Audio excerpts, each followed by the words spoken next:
It's Thursday, April 4th, Friday, April 5th, if you're on the East Coast, across the pond, or down under. And this, my friends, is Spaced Out Radio. Hope you had a great day and night. I am your host, Dave Scott, broadcasting to you live from the Great White North on top of the mountains of central British Columbia, right here at SOR headquarters. We welcome you to tonight's show, including on Deep Talk Radio and Revolution Radio. Remember, all of our archives are free at youtube.com/Spaced Out Radio. Just do me the favor, hit that subscribe button. Our website is spacedoutradio.com, where we have a plethora of features for you. You can rock out to Bumblefoot, go shopping at our Spaced Out Radio store, which is a good way to support this show. Read up on the SOR Newswire by Captain Shirk and much more. Tonight's show is brought to you by the YouTube channel In Suho. Sebastian Martin brings high-quality messages to the masses. Head to our website, click on the In Suho banner, and subscribe today. In today's evolving media, having a career at one particular outlet is nearly unheard of these days. But since 1981, George Knapp has been the staple at KLAS TV, bringing his professionalism and candor to the Las Vegas television market. 38 years later, his journalism is still some of the best the United States has to offer in investigative journalists. Mr. Knapp moved to the desert in 1979, spending his first 2 years in the city as a taxi cab driver and working part-time at KLVX Channel 10 before solidifying his name at KLAS Channel 8. The ageless reporter with a fantastic beard instantly became a star in 1989, and it wasn't by choice. Before, things got a little viral, the internet wasn't even invented. His story about Bob Lazar brought instant fame to his career. And in those 30 years since, George Knapp has become the voice of reason, knowledge, and a much-needed, respected voice in the UFO and paranormal communities. His track record speaks for itself. 5 regional Edward R. Murrow Awards, 2 national Edward R. Murrow Awards, a 9-time winner of the Associated Press Mark Twain Award for Best News Writing, 24 regional Emmys. How is he not in the Hall of Fame for broadcasting yet? He's an accomplished author with his work on Skinwalker Ranch. And the best part for all of us UFO wingnuts, we can claim him as one of our own. He's one of the good guys standing in the forefront with his microphone, bringing mainstream attention to UFOs and the disclosure movement. Mr. George Knapp, it's an absolute honor to have you on Spaced Out Radio for the first time. How are you? Hey, Dave, your reputation precedes you. You're a famous guy, and I am ready to be spaced out along with you and your listeners. Well, we're going to take it just any way we can, because I know you don't do a lot of interviews. And there are a ton of questions that I have, our audience has for you. So for you to take the time to be able to do this with us and spend the next 2.5 hours, we really owe you the thanks for coming on the air with us. I'm glad to be here, ready to roll. I got to ask you right off the bat, 38 years at KLAS, looking back on your career and everything you've accomplished outside of the UFO scene, is there a story that just sticks with you, one you will never forget? Well, there are several. The one I think that's had the biggest impact here in Nevada deals with water. I covered water for many years. I still cover it to some degree, not as intensely as I used to, but water is, essential here in the desert. It's essential everywhere, but really in the desert, it's about power and politics and control. And Las Vegas has been growing by leaps and bounds, one of the fastest growing cities in North America for a long time, growing like a bat out of hell. And it's outstripped its water supply and has been looking elsewhere. And the places it's been looking for water are rural parts of the state where farmers and ranchers and small towns and small businesses and Native American tribes live. And I've sort of helped to delay, at least, the acquisition of that water. They were just going to steamroll all these communities, and I've helped take a stand on that. And I think I'm pretty proud of working on those issues because they're complicated and not easily explained. It's not sexy. People know you as the UFO guy. People know you as that. But when you sit there and talk about water that affects your community, every person who comes into that area, we often forget how important water actually is. So I could see why that would be such an important story for you. Yeah, it's huge, and it goes into all aspects of the community. I mean, it's, you have casinos and developers, which are the two biggest forces in politics here and in the economy, understandably, who are absolutely behind the acquisition of rural groundwater. They're the ones who fund political campaigns, so elected officials do what they want them to do, and they've been prepared to build a $15 billion pipeline that would stretch 400 miles and suck the groundwater out of a gigantic area of rural Nevada that would create, in essence, a death zone. That plan is still underway. They still want to get it done. It's no longer on the front burner, and I think our stories help to cause that to happen. But it's still a threat. It'll always be there because the powers that be want it to happen. So yeah, I've worked on that a lot, and it's hard to believe that the UFO guy would be digging into something like that, but that's the fact. Why keep going? 38 years at KLAS in the spotlight, the awards, the accolades, you've done everything in journalism that one could only dream of. Why keep telling stories?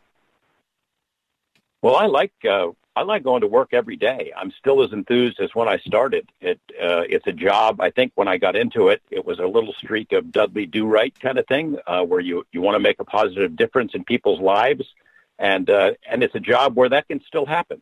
The power of television, local television news.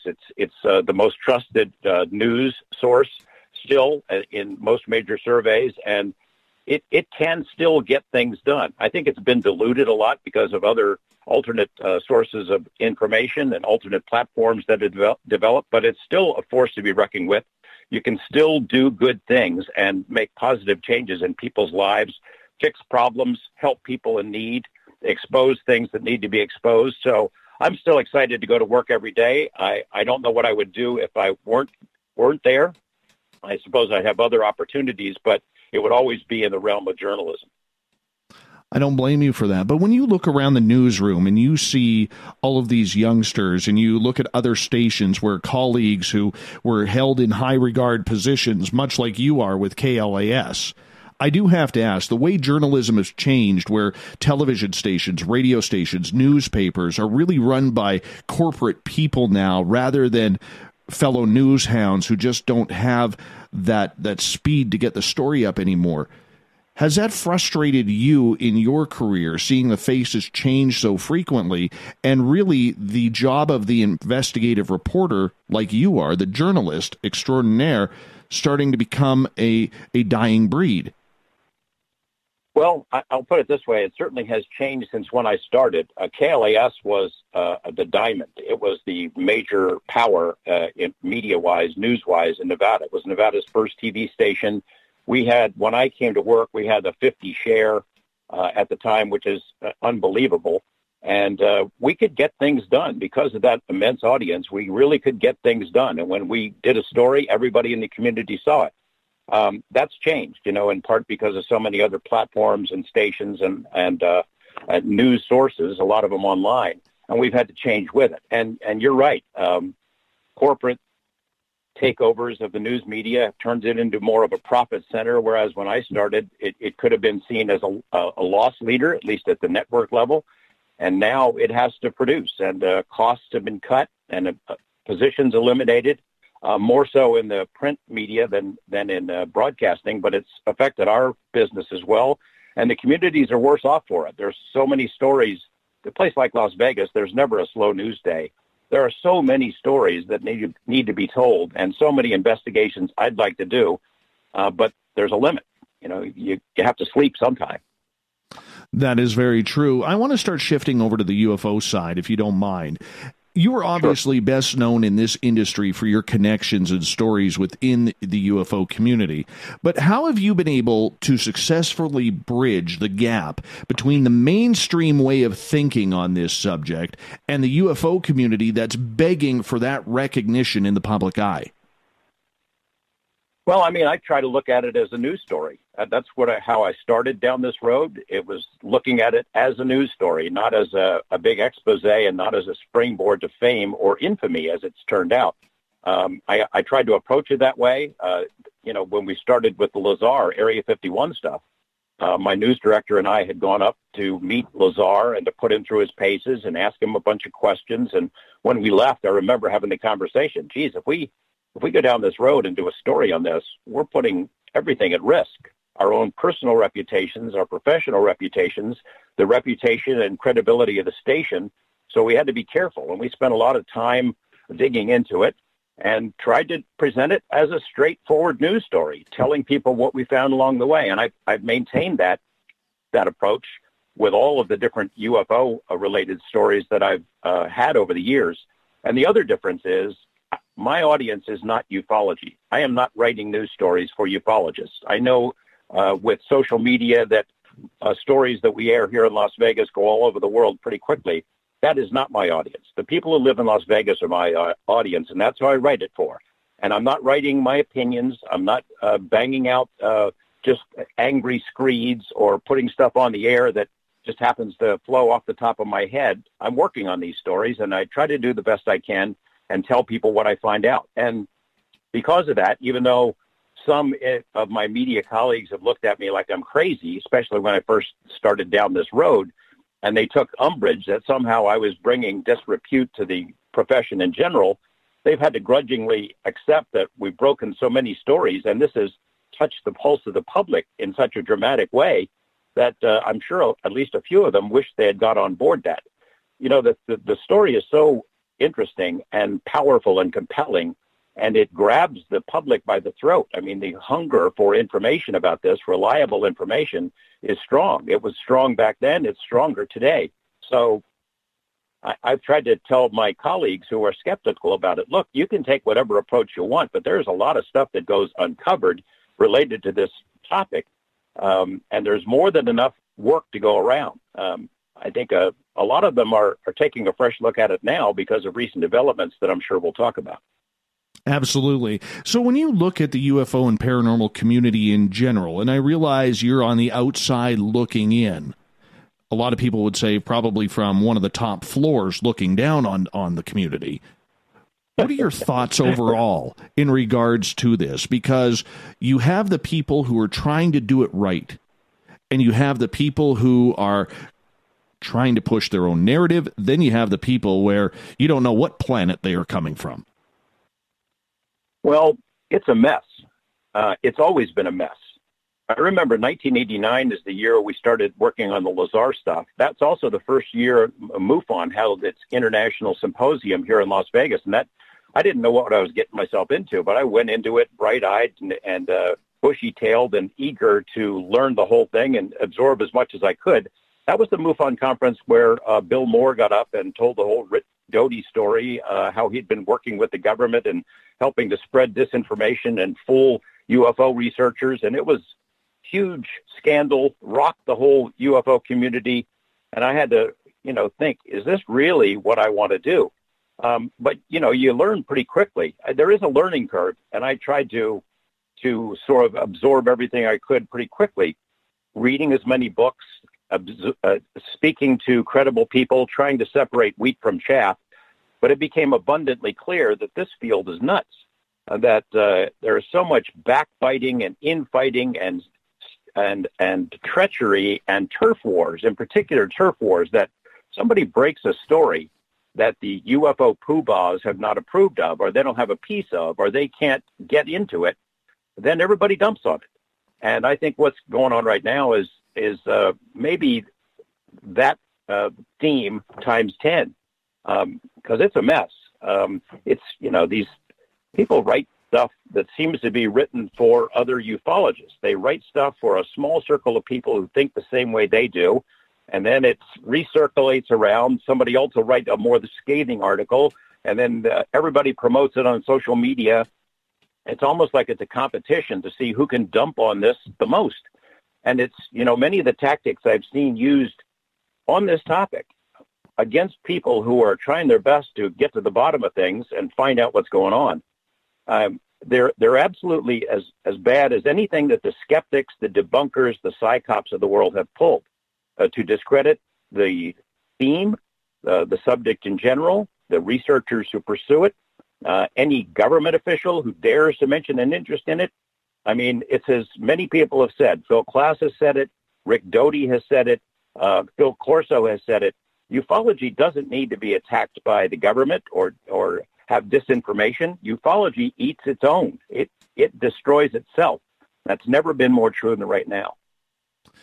Does that have to do with the fact, George, that there is absolutely no strength in media covering the paranormal? I mean, whether it's the news, what you do in Las Vegas, whether it's sports, whether it's politics, there always seems to be news hounds going for those stories. Yet in the paranormal, where everybody thinks they're a journalist, an investigative journalist, or whatever they're self-titling themselves these days, and we'll get into that later.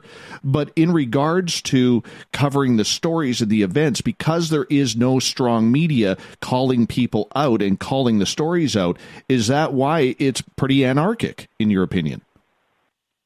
Well, it's a combination of factors. I mean, I do believe that the government helped set this in motion. Way back 1953, the Robertson panel, the CIA convenes this thing. They look at a couple of UFO cases over a couple of days. They decide, there's no evidence that UFOs represent a threat to national security, except the reporting of UFOs could be. So they decided they would strip this topic of its aura of mystery. That is when the laughter curtain and ridicule factors sprung up. I don't know if the government actually ever put a plan into motion to actively discredit UFOs and ufologists and the topic in general, but the effect has been the same because people in my line of work, media people who should be interested in something this big, they should be interested in it for the simple reason that the public is. Even if the role is to, discredit stories, to explain the explanations for what sightings are and alternate scientific, rational-based explanations for strange phenomena, even if that is the role, it hasn't played out that way. People in my line of work are worried about their reputations, so they chortle and laugh and poke fun. I don't know how many millions of times I've seen the same jokes told by anchor people after they air a UFO story, always tongue-in-cheek. Hey, where's the Elvis sighting? Where's Bigfoot? E.T. phone home, same lines over and over and over, year after year, decade after decade. So the media, whether or not they know that they are playing into the hands of the people who started this ball rolling a long time ago, who didn't want ufology to be taken seriously, that's exactly what's happened. And then ufologists, people who call themselves that, there is no standard for who is a ufologist. There are no degrees that are awarded for it. There's no membership that you have to get or a degree you have to obtain. If you have a keyboard, you call yourself that, and then you can write about it. And they are their own worst enemy. What they do to each other, what they do to the subject is terrible.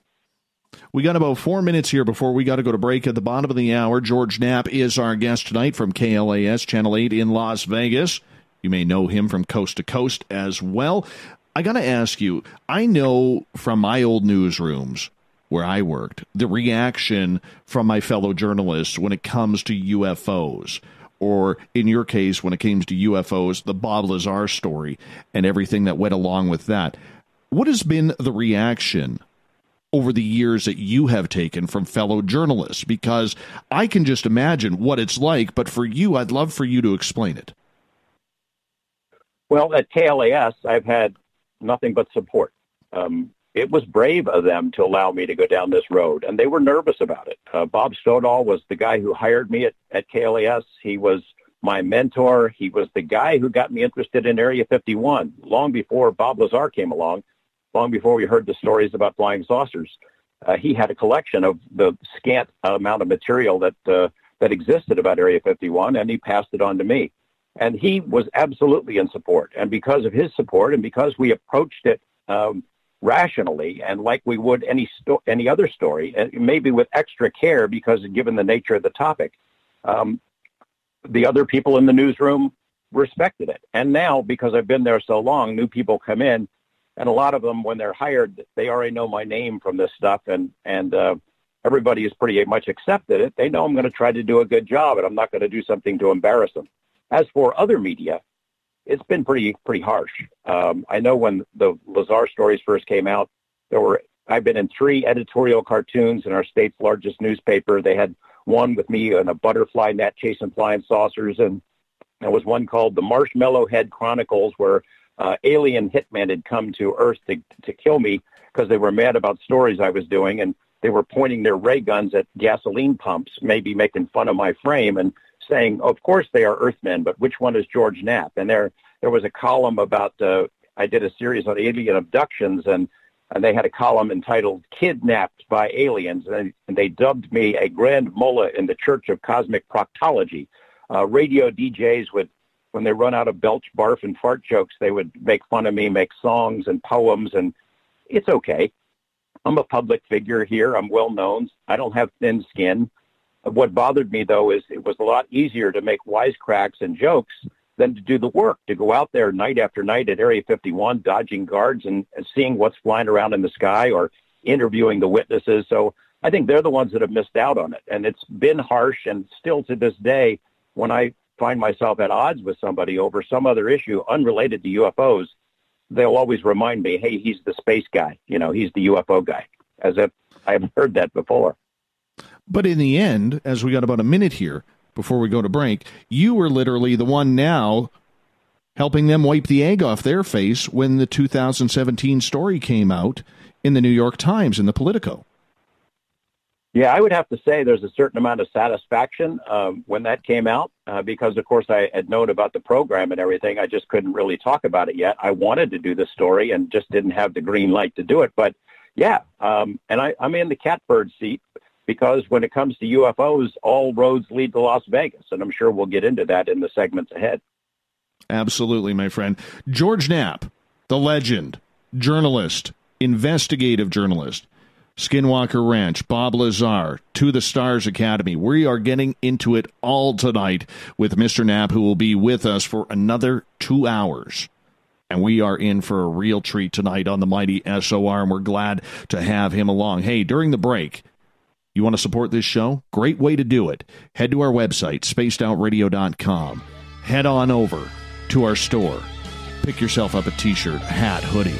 You name it, we got it. You look good in it. So make sure you head on there. We'll be back with more George Knapp on Spaced Out Radio right after this.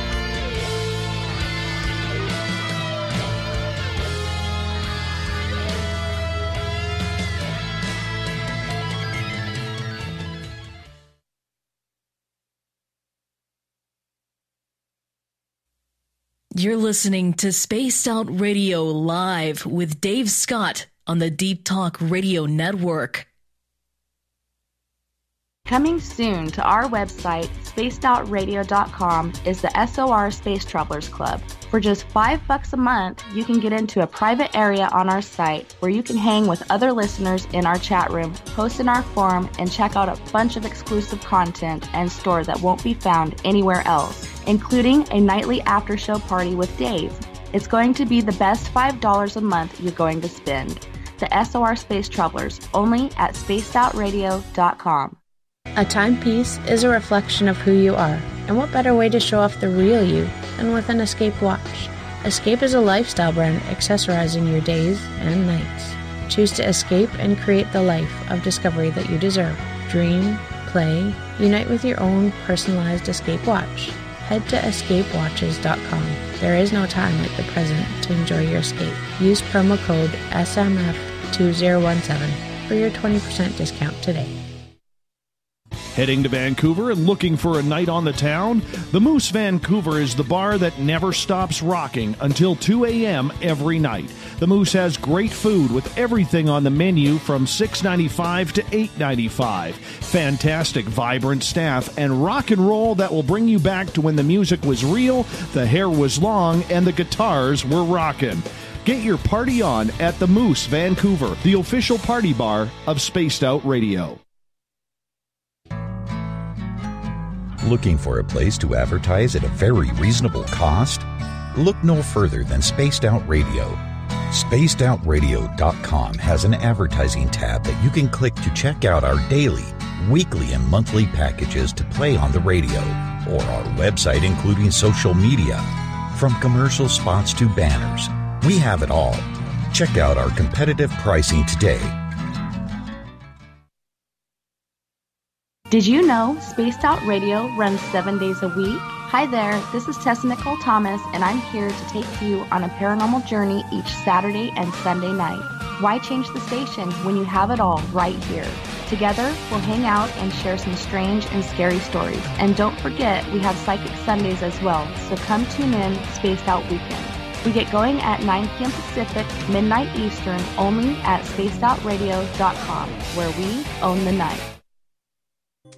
We're bringing scientific thought to the paranormal. Hi there, this is Spaced Out Radio scientist Chris Cogswell. Join me, Chris Zuger, and Dave Scott the second Wednesday of every month, where we break down the who from the woo when it comes to everything paranormal. We'll investigate and try to bring sensible answers to those straight and sometimes outlandish questions people have. Hey, not everything has an answer, but we'll do our best. Listen in to Reality Paranormal only on Spaced Out Radio.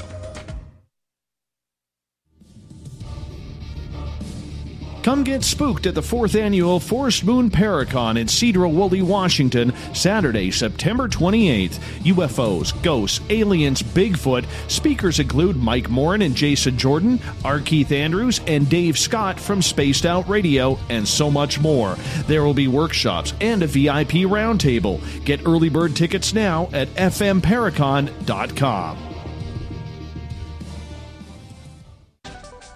Are you tired of being blocked, shadow banned, or placed in jail for simply posting your thoughts on social media? Social Media Freedom can take care of that for you. Social Media Freedom is the newest and one of the best free new apps that allows you the freedom to post what you want, when you want. It takes seconds to download from your app store. Come join the tribe at Social Media Freedom. It's time to set yourself free. Are you intrigued by Paranormal Talk Radio? You'll love the new Paranormal Radio app from TalkStream Live. You'll find a great selection of talk shows covering UFOs, ghosts, strange phenomena, and much more. Download the Paranormal Radio app now and start listening to the very best in paranormal talk entertainment, including the network you're listening to right now, the Paranormal Radio app, free in Google Play and the iOS App Store. You hear footsteps in the empty room above you. A rocking chair begins rocking by itself. Don't be afraid of the things that go bump in the night. Reach for Spirit Storybox, the iPhone app the Huffington Post UK called the only ghost hunting app you will ever need. Spirit Storybox. The spirits are telling their stories. Are you listening? Hello, this is your guitar man, Ron Bumblefoot Thal, and I have to tell you, I love the response I get for Little Brother is Watching from Spaced Out Radio fans. It's amazing how music can inspire and make people think deeper about what's going on in the supernatural world. You can head over to my website, bumblefoot.com, to check out my music, my guitar workshops, my touring, even check out some of the hot sauces that I'm working on. And make sure you keep on listening, because with Spaced Out Radio, you know Little Brother is watching. So, you love talk radio? Then you'll love TalkStreamLive.com. TalkStream Live is always on, 24/7, with the best streaming talk shows. Find your favorite talkers and discover some new ones. It's free, readily available online or on mobile with any smartphone or tablet. Finding your favorite talk shows all in one place has gotten a whole lot easier. Just go to TalkStreamLive.com. Be sure to download the free apps from Google Play or the iTunes App Store. Visit purpleplates.com today. For over 40 years, the Purple Energy Plates have been delivering amazing results for their many customers. Inspired by the great genius Nikola Tesla, the harmony, healing, and energetic effects of the plates have proven over and over to be beneficial and often miraculous to thousands of customers. Check their site for daily specials and choose from their many energy products. You won't be sorry. Visit them today at purpleplates.com. Coming up this September 21st and 22nd, all UFO eyes will be focused on Toronto for the 4th Annual Alien Cosmic Expo. Come listen to some of the biggest names and experiencers in ufology. Travis Walton, Paul Hellyer, Richard Dolan, Paula Harris, Grant Cameron, Randy Kramer, and Spaced Out Radio's own Dave Scott. Tickets are on sale now at aliencosmicexpo.com.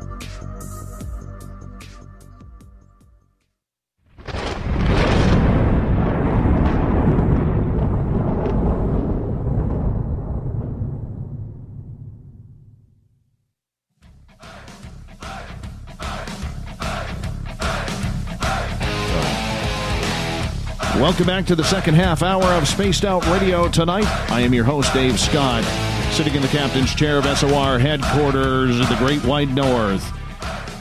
Remember, a good way to support this show each and every night. Head to our website, spacedoutradio.com, click on our store tab, go pick up some swag. You look good in it. It's a great way, once again, to support what we do.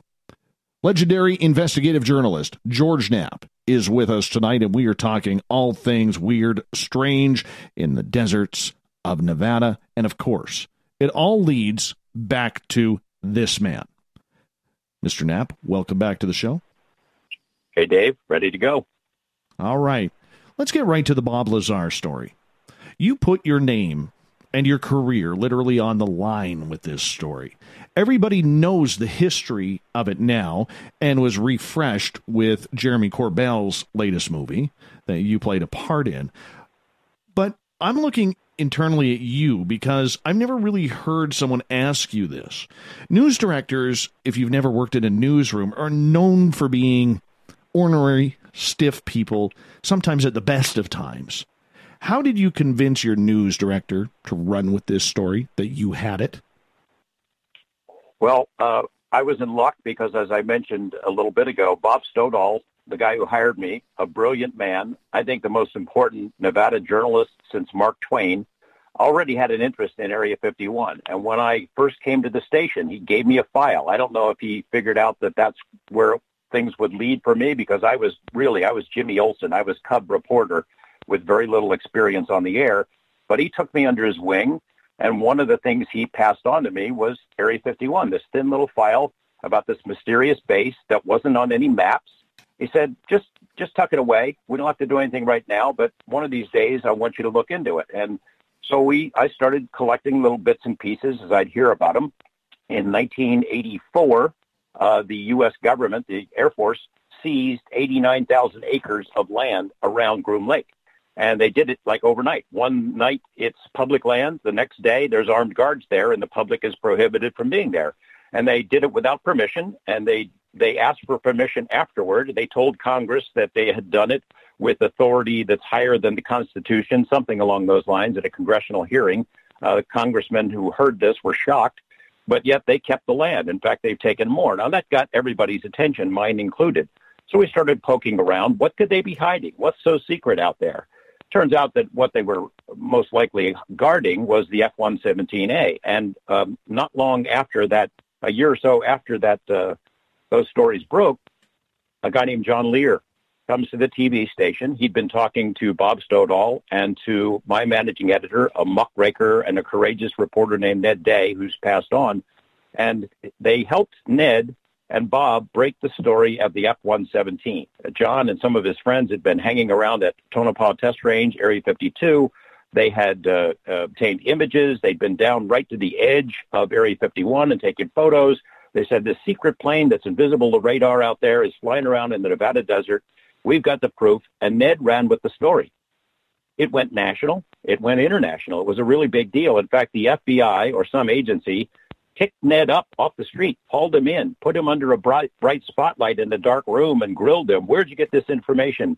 Don't you know you put the lives of 200 million Americans at risk by leaking this stuff out, and our enemies will know about it? And Ned thought about it for a little bit, and then he looked at him and said, look, I'm a reporter at a little place in Las Vegas, and I was able to get this information. And if you think you had a secret and the Russians can't get it, but I can, well, I did you a favor. They let him go.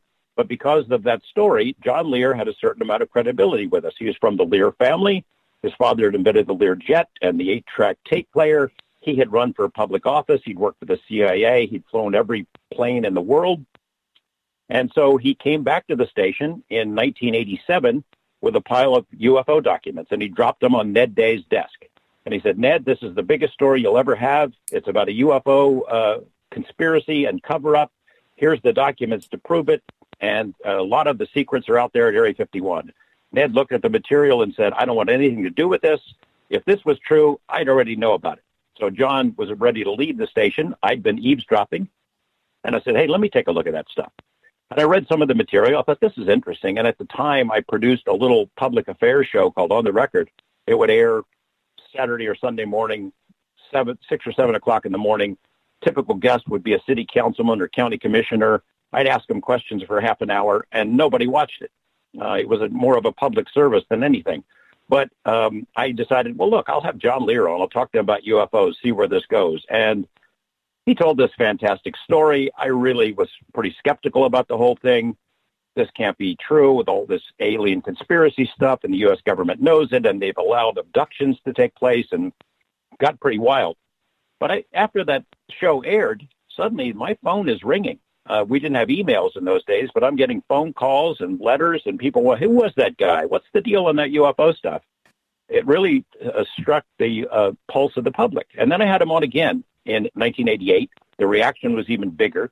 I had him on a third time, and that's the show where he hinted that he knew some guy who was getting hired out at Area 51 or Groom Lake near there, and he knew something about flying saucers. I didn't know what that guy's name was, but it turned out to be later it was Bob Lazar.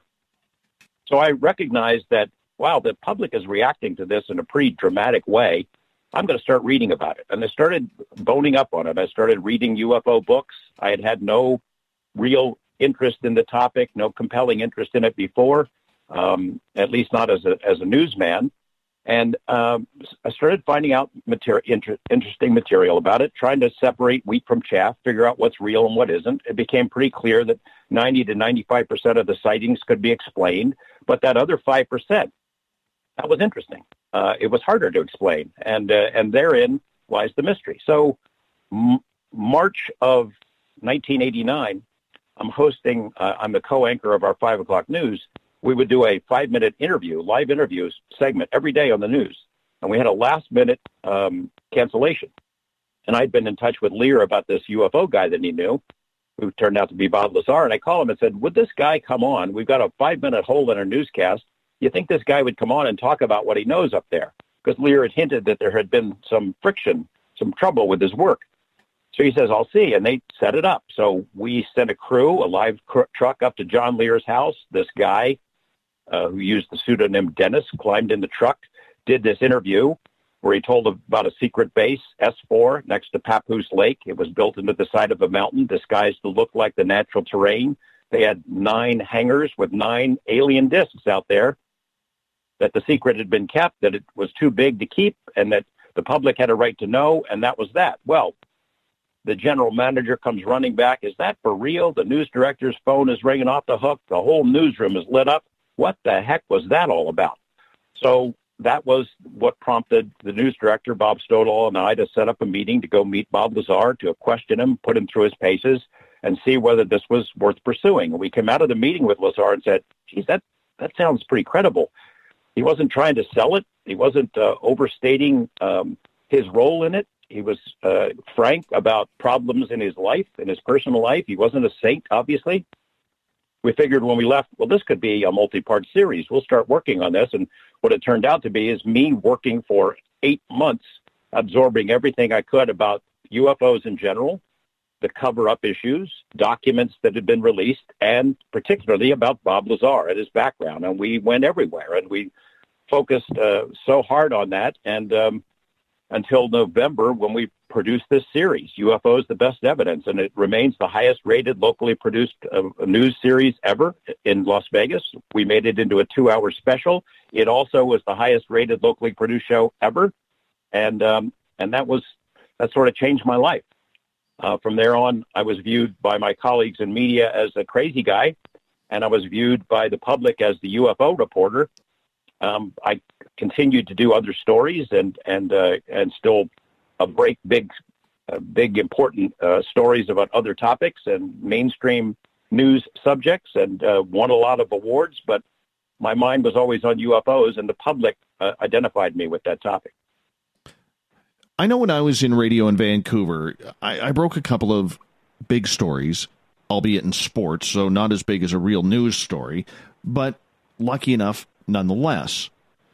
But when I went to break that story, I remember my sports director always saying to me, George, who are your sources? How can you confirm this story? Who told it to you? And we'd have a very closed-door private meeting in regards to that.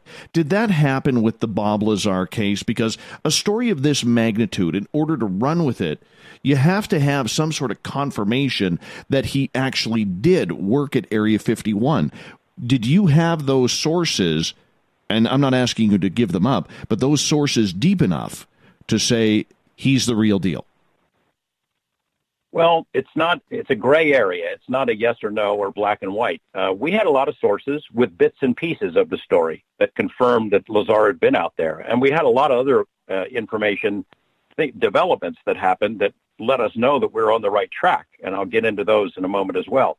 I had more than 24 people who had worked at Groom Lake who could verifiably said to have been out there in either the Nevada test site or at Area 52 or at Area 51, who gave me bits and pieces of the same story. People who would say that I worked there. There was an electrical engineer, for example, who said he worked at Groom Lake and had seen a saucer under a tarp in a hangar. There was a guy who was a tax preparer who had worked for, he did the taxes for all these brass at Nellis Air Force Base, who got to know the officers and who had told them they had retrieved crashed materials out there in a bunker.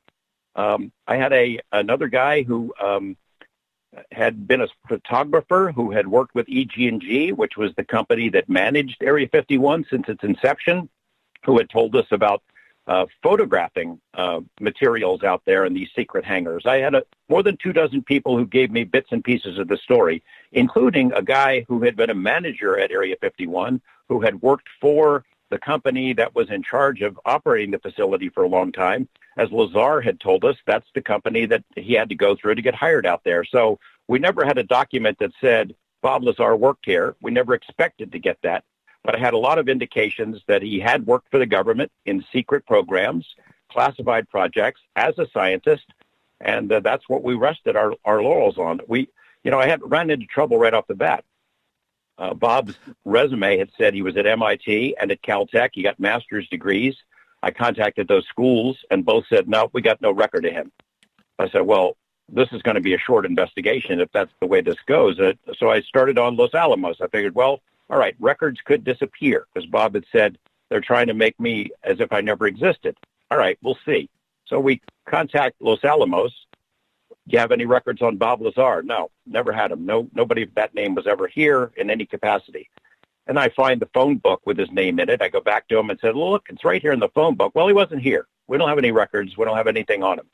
Then I find the newspaper article, front page of the Los Alamos Monitor, that shows a picture of him standing next to his jet car. And the article noted that he'd been a physicist at Los Alamos. Nope, they still denied it. Back and forth I go with letters from them.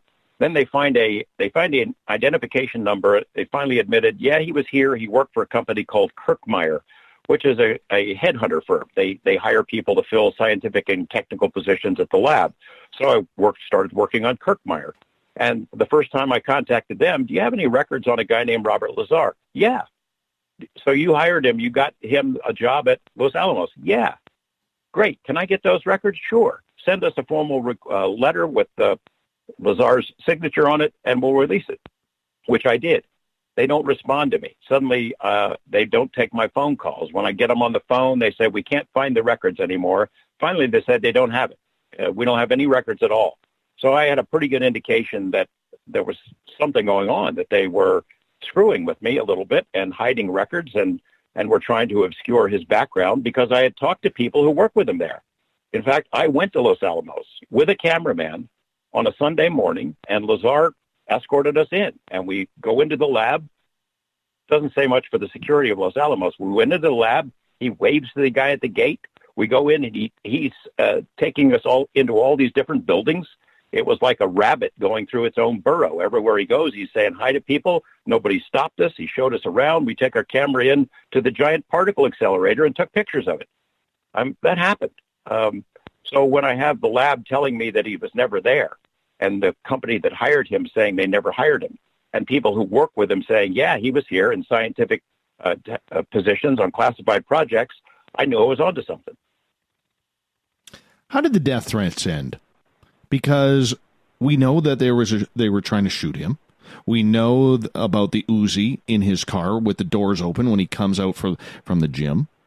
Did that have anything to do with, and maybe I'm just throwing darts at a dartboard here, but did that have anything to do with the fact that eventually he would get involved with Mr. Robert Bigelow looking for element 115?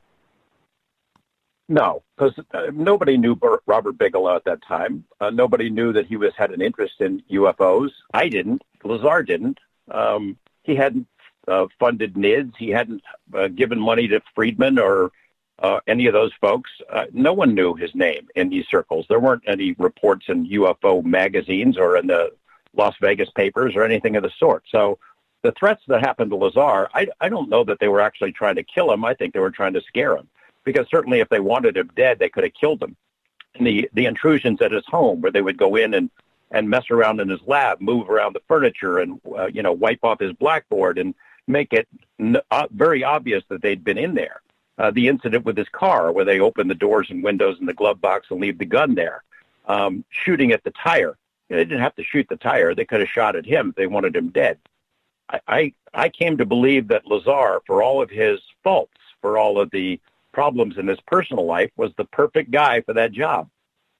A brilliant guy who thinks outside the box, somebody you could bring into a project that would give you a new thought process that would maybe help break the logjam, because that's what they had out there. And I think they still have it in trying to figure out the technology that came from somewhere. It certainly is not ours. They were reverse engineering it to try to figure out how it worked and whether they could duplicate it, not putting it together. And it wasn't from here. So they hired a guy who would have the ability to help them move the project forward, but who obviously could be discredited at the drop of a hat. I mean, here's a guy who he builds jet cars and races them. He likes machine guns. He likes hookers. He's got a skull and crossbone flag on his house. He's had credit problems. He once owned a piece of a legal brothel. I mean, he's a rebel. He's a wild man in many regards and has no respect for authority. Obviously, somebody did a psych profile of this guy and figured out he could be a problem. But let's give him a try, see what happens. And if he tells the story, who's going to believe him? Well, he ended up telling the story, although it was tough to get him to do that. We can go into details about that. But he was a reluctant UFO messiah, and it took a long time to get the green light for him to allow me to put it on the air. But I think we did the initial interview because he thought he was going to be killed. And this was a way to deter that. He figured, well, if they know that I've got tape, that I've got an interview and something happens to him, the story would become even bigger. Those threats were real. I lived through that time period. I saw a lot of this stuff. It wasn't something Lazar made up. And I know it for another reason. It's because the people who called me, once that became clear that I was working on this project because of the Dennis interview, the live interview that we did, and we put out appeals so to let them know that along the way that I was working on it, and I wanted public input. I had 6 different people at different times call and offer to give me information, little bits and pieces, again, about Area 51. The electrical engineer who had seen a UFO under a tarp in a hangar, he used to work at KLAS. He was working at a different television station. I reached out to him by phone and I said, hey, would you be willing to go on camera? I can black out your face. I won't use your name, but I want you to tell me that story. He says, sure. The next morning, there's 2 guys sitting in a car outside his house. They look like military haircuts. They're talking into a radio. They follow him to work, and they follow him home. And it was an intimidation move. So he changed his mind and didn't talk to me. There was a lady who worked as a stenographer for one of the major defense contractors out at the test site, Holmes and Narber. She had shared a story about sitting in a meeting with Air Force brass and contractors talking about classified material stuff, projects, and the subject of Roswell came up, or some wreckage from a flying saucer that came from Wright-Patterson and had been brought to Nevada desert. And she took these notes. She said when the meeting was over, they took the ribbon out of her typewriter and destroyed it, told her she can't talk to anybody about it. She had told this to a police officer who was a friend of mine. And he told me, and I called her up and said, hey, can you tell me the story? I'll protect your identity. She reluctantly said she would. The next day, she gets visited by these two guys. They said, listen, you do know you're still under security oath, that you could be prosecuted if you break any secrets, any national security secrets. She goes, yeah, I understand that. And then they said, we know that you do a lot of traveling, that your daughter lives in Los Angeles, and that she travels here and you go there. You know, it's a big desert out there. It'd be a shame if something else happened to either of you. No, it scared this lady to death. Now, 10 years later, 10 years after that, I gave her another try. I figured maybe she'll be willing to talk now that the story's out. She was still scared. She's still scared to this day. So 6 different people who I didn't know, who didn't know me, I talked to them on the phone at KLAS. They offered to give me information related to Area 51, Groom Lake, flying saucers, different little pieces of the story, 6 of them right in a row, all of them visited, all told to shut up, all of them threatened. And that's real. I mean, that really happened. And, you know, today we assume that all of our electronic media, our phones are tapped. It all goes into some gigantic NSA database. But back then, I took umbrage at it. I was outraged that somebody was tapping our phone because, they didn't have a warrant for it. There's no warrant for that. It was illegal. It was electronic surveillance, illegal, by somebody who wanted to hear who was offering to give me information. And I was followed. Lazar was followed. All of us were. Yeah. Mr. Knapp, I'm going to get you to hold on right there. I love the fact that you knew exactly when we were going out. That's a pro move right there, boss. George Knapp is our guest tonight on Spaced Out Radio. We're going to get into A-Tip, To the Stars, Robert Bigelow, Harry Reid, and so much more in hour number 2. Stay tuned right after this.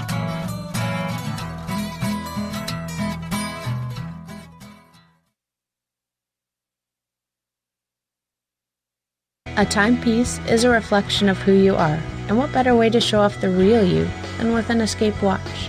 Escape is a lifestyle brand accessorizing your days and nights. Choose to escape and create the life of discovery that you deserve. Dream, play, unite with your own personalized Escape watch. Head to escapewatches.com. There is no time like the present to enjoy your escape. Use promo code SMF2017 for your 20% discount today.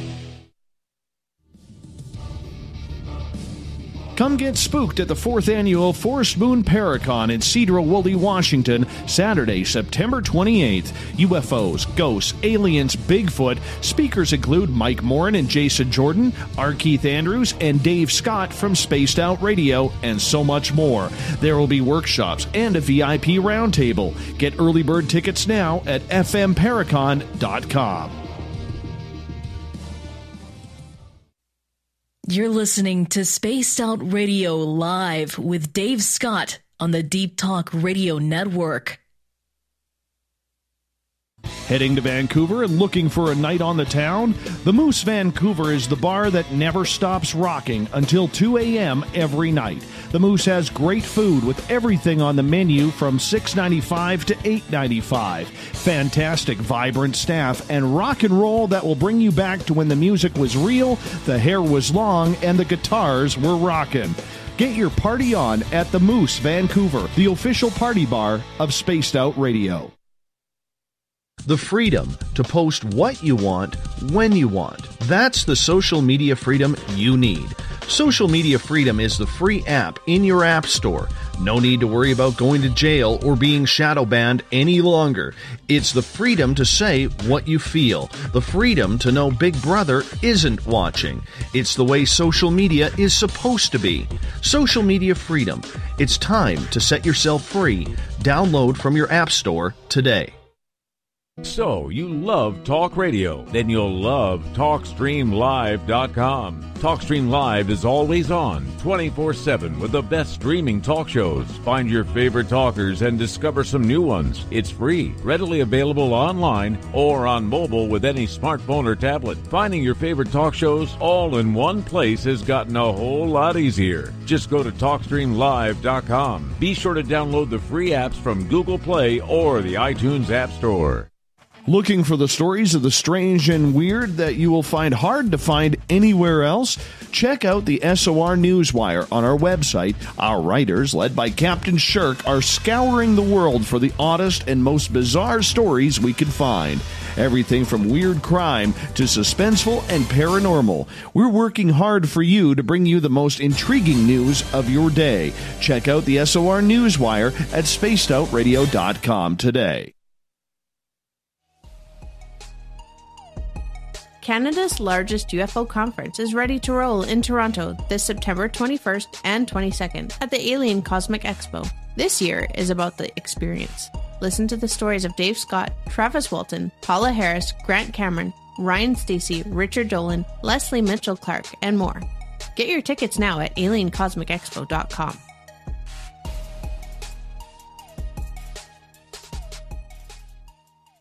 Hello, this is your guitar man, Ron Bumblefoot Thal, and I have to tell you, I love the response I get for Little Brother is Watching from Spaced Out Radio fans. It's amazing how music can inspire and make people think deeper about what's going on in the supernatural world. You can head over to my website, bumblefoot.com, to check out my music, my guitar workshops, my touring, even check out some of the hot sauces that I'm working on. And make sure you keep on listening, because with Spaced Out Radio, you know Little Brother is watching. We're bringing scientific thought to the paranormal. Hi there, this is Spaced Out Radio scientist Chris Cogswell. Join me, Chris Zuger, and Dave Scott the second Wednesday of every month, where we break down the who from the woo when it comes to everything paranormal. We'll investigate and try to bring sensible answers to those straight and sometimes outlandish questions people have. Hey, not everything has an answer, but we'll do our best. Listen in to Reality Paranormal only on Spaced Out Radio. Coming up this September 21st and 22nd, all UFO eyes will be focused on Toronto for the 4th Annual Alien Cosmic Expo. Come listen to some of the biggest names and experiencers in ufology. Travis Walton, Paul Hellyer, Richard Dolan, Paula Harris, Grant Cameron, Randy Kramer, and Spaced Out Radio's own Dave Scott. Tickets are on sale now at aliencosmicexpo.com. Find your escape where time has no limits. It's about living today and cherishing the heritage of yesterday.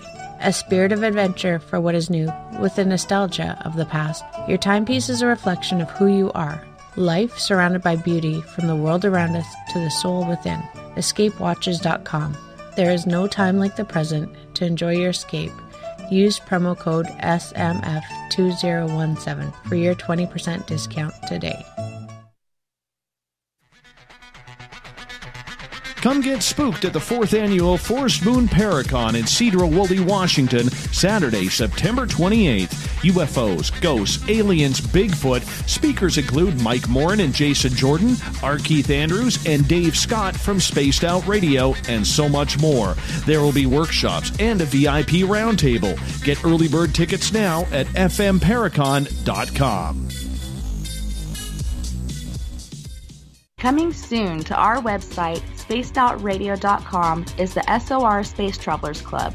For just $5 a month, you can get into a private area on our site where you can hang with other listeners in our chat room, post in our forum, and check out a bunch of exclusive content and store that won't be found anywhere else, including a nightly after-show party with Dave.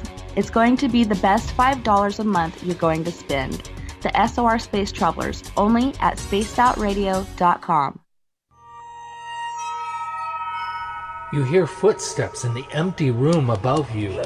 A rocking chair begins rocking by itself. Don't be afraid of the things that go bump in the night. Reach for Spirit Storybox, the iPhone app the Huffington Post UK called the only ghost hunting app you will ever need. Spirit Storybox. The spirits are telling their stories. Are you listening?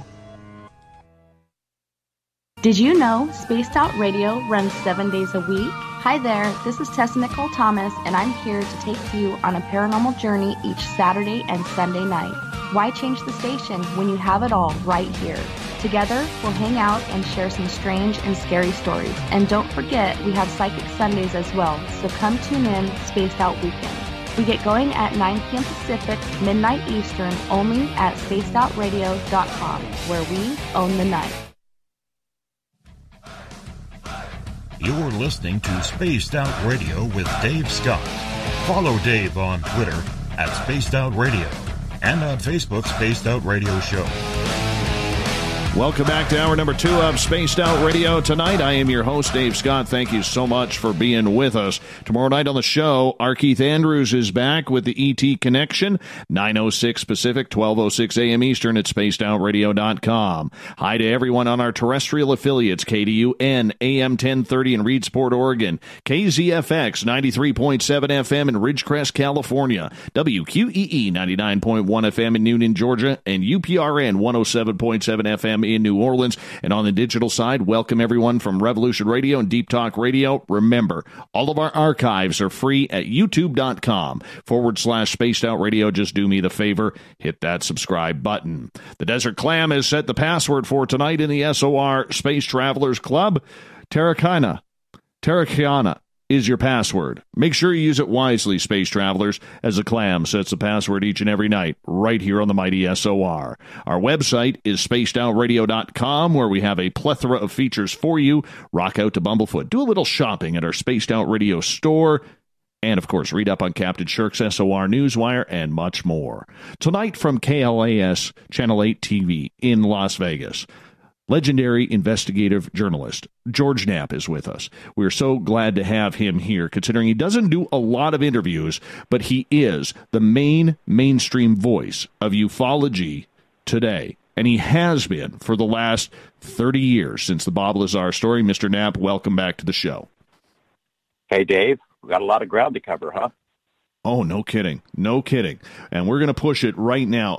One of the questions that I want to just get to with Bob Lazar here, in regards to his educational background, did anybody push the universities or push him to provide some sort of proof that he wasn't just some, lackey in school who maybe got a community college degree but tried to boost his resume?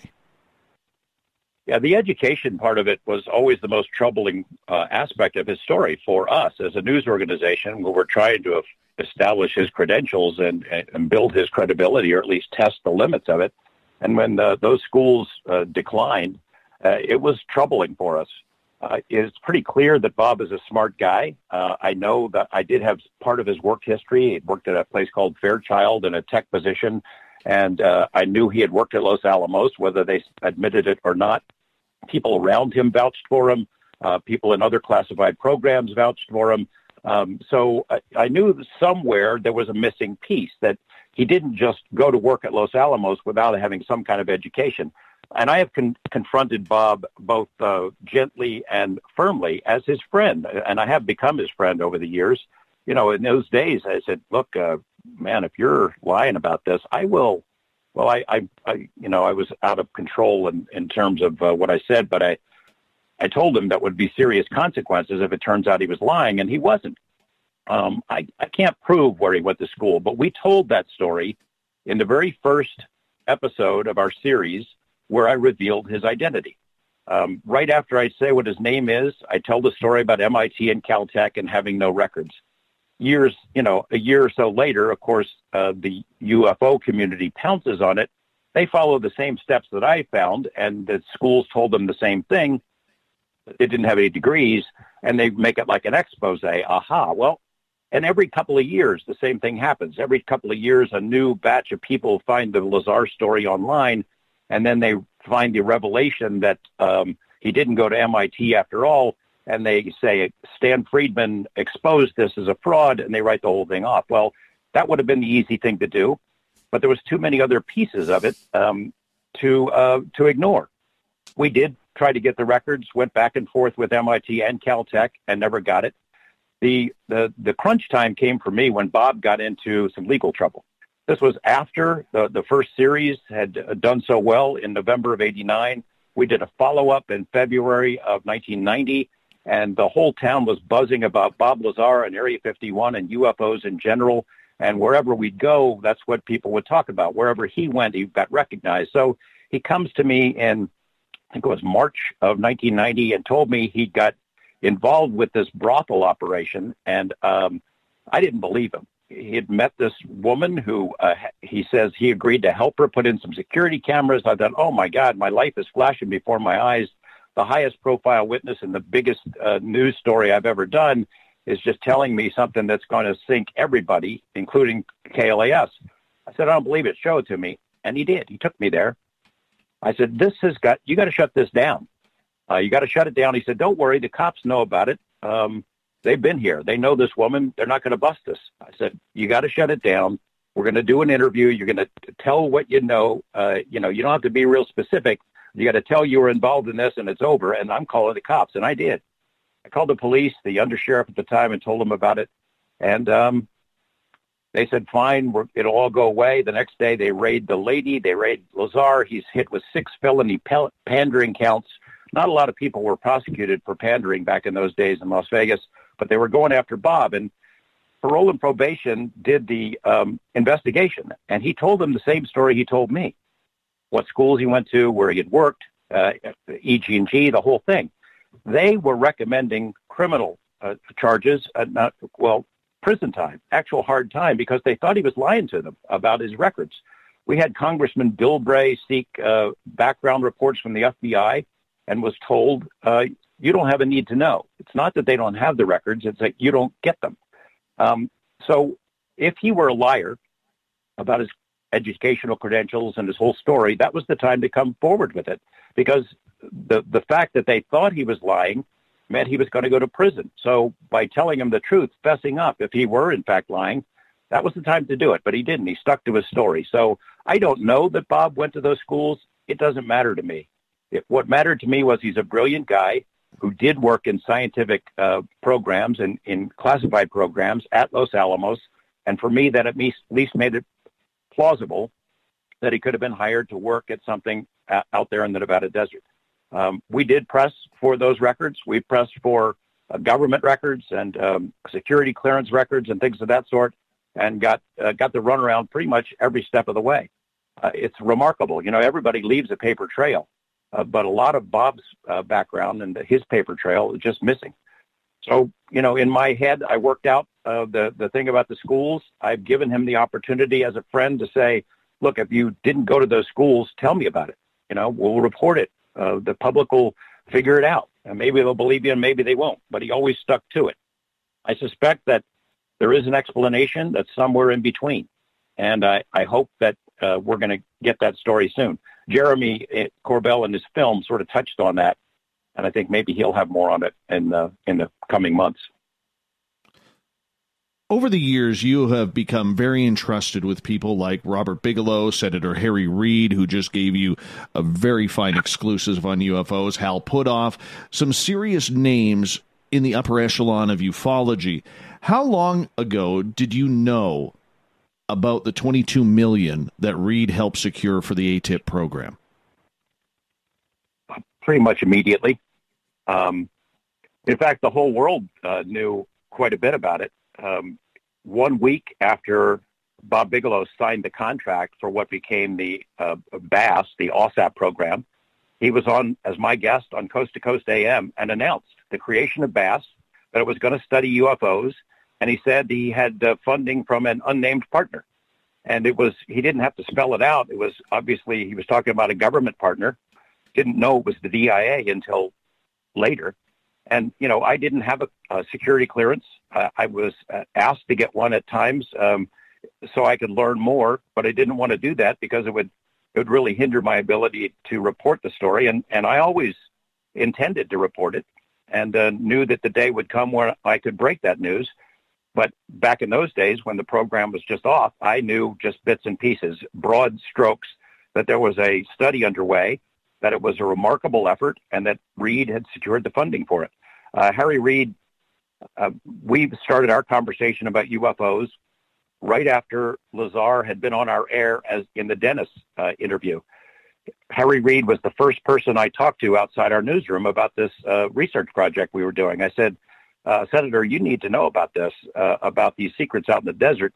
We were in a limousine on the way to McCarran Airport. He was flying back to Washington, and I was somewhat surprised that he didn't kick me out of his car and say, that's ridiculous.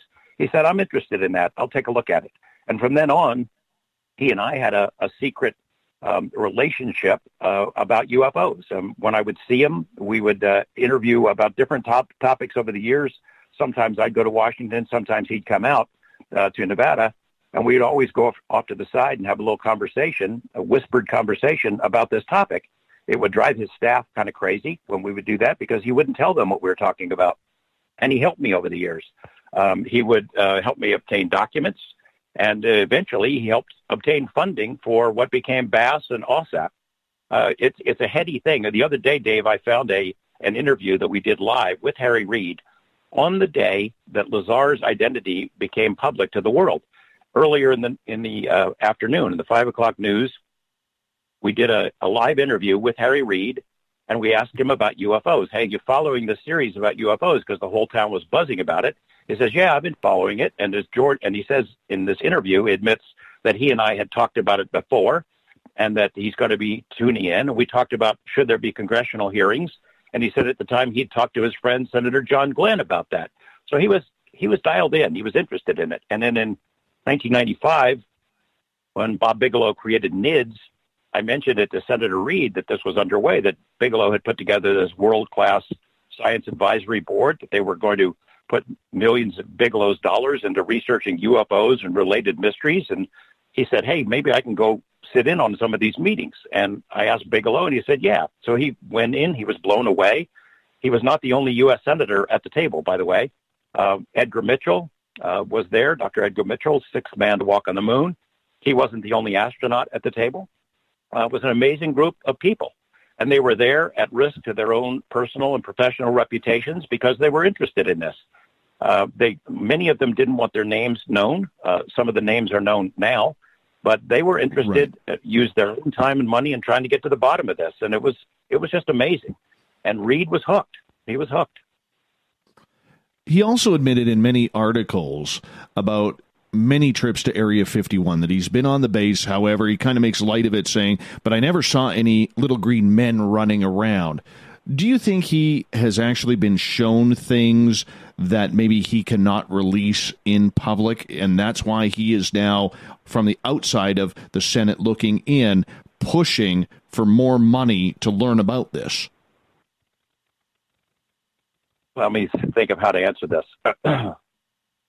I am confident that Senator Reid has not shared everything that he knows about this topic with the public. And some of that is because of things he said on camera in interviews with me. The last one we did, he had survived a real major health scare. We got into some specifics about June 2009. He writes a letter to the Assistant Secretary of Defense and asks for the BAS program for OSAP, or its name had changed by that point to ATIP, to be made into a special access program. Special access program that wouldn't have to fight every year for its budget, that would be able to access other materials and other programs. That was how Reid put it in his words in the last interview we did. What kinds of programs and materials? He wouldn't get into specifics, but we all can figure out what he means by that. Materials. I had asked him in the first interview, right after the New York Times story came out, hey, do you know about exotic materials, these metamaterials that the New York Times reported on? And he denied it. He said, no, I don't know anything about that.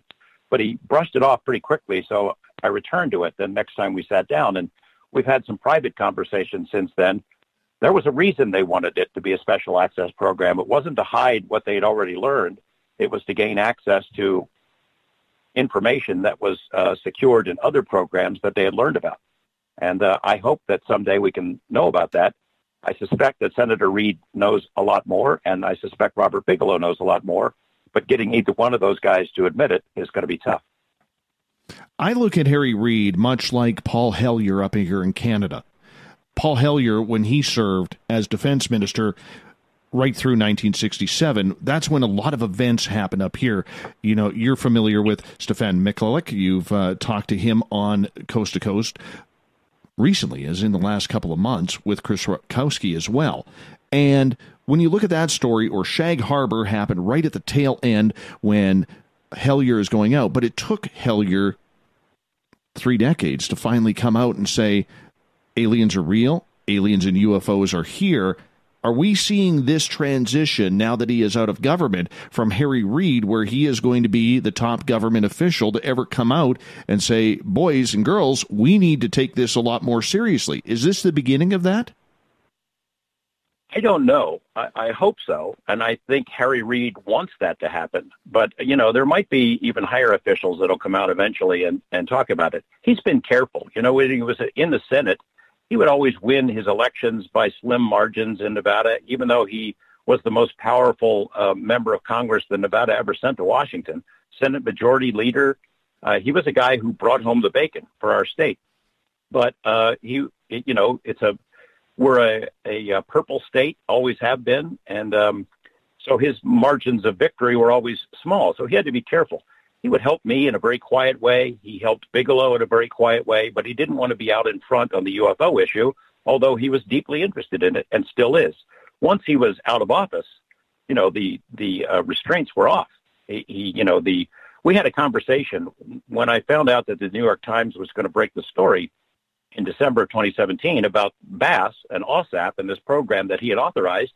I was kind of ticked off. I talked to Senator Reid and Bob Bigelow and Tom DeLonge about it. I said, hey, look, I'm the guy who's been keeping this quiet for all these years and honoring the promise I gave to you guys. I want to break the story. Well, they had talked to the New York Times. The Times had told to the stars that if somebody else gets it, that they would nix the story. They wouldn't do it. So those three all had to sort of gently tell me, in a kind way, hey, you're not the New York Times. And of course, I knew that, I knew it, that it was, if your interest is in furthering the research and getting the story out to the broadest possible audience, that it had to come from the New York Times.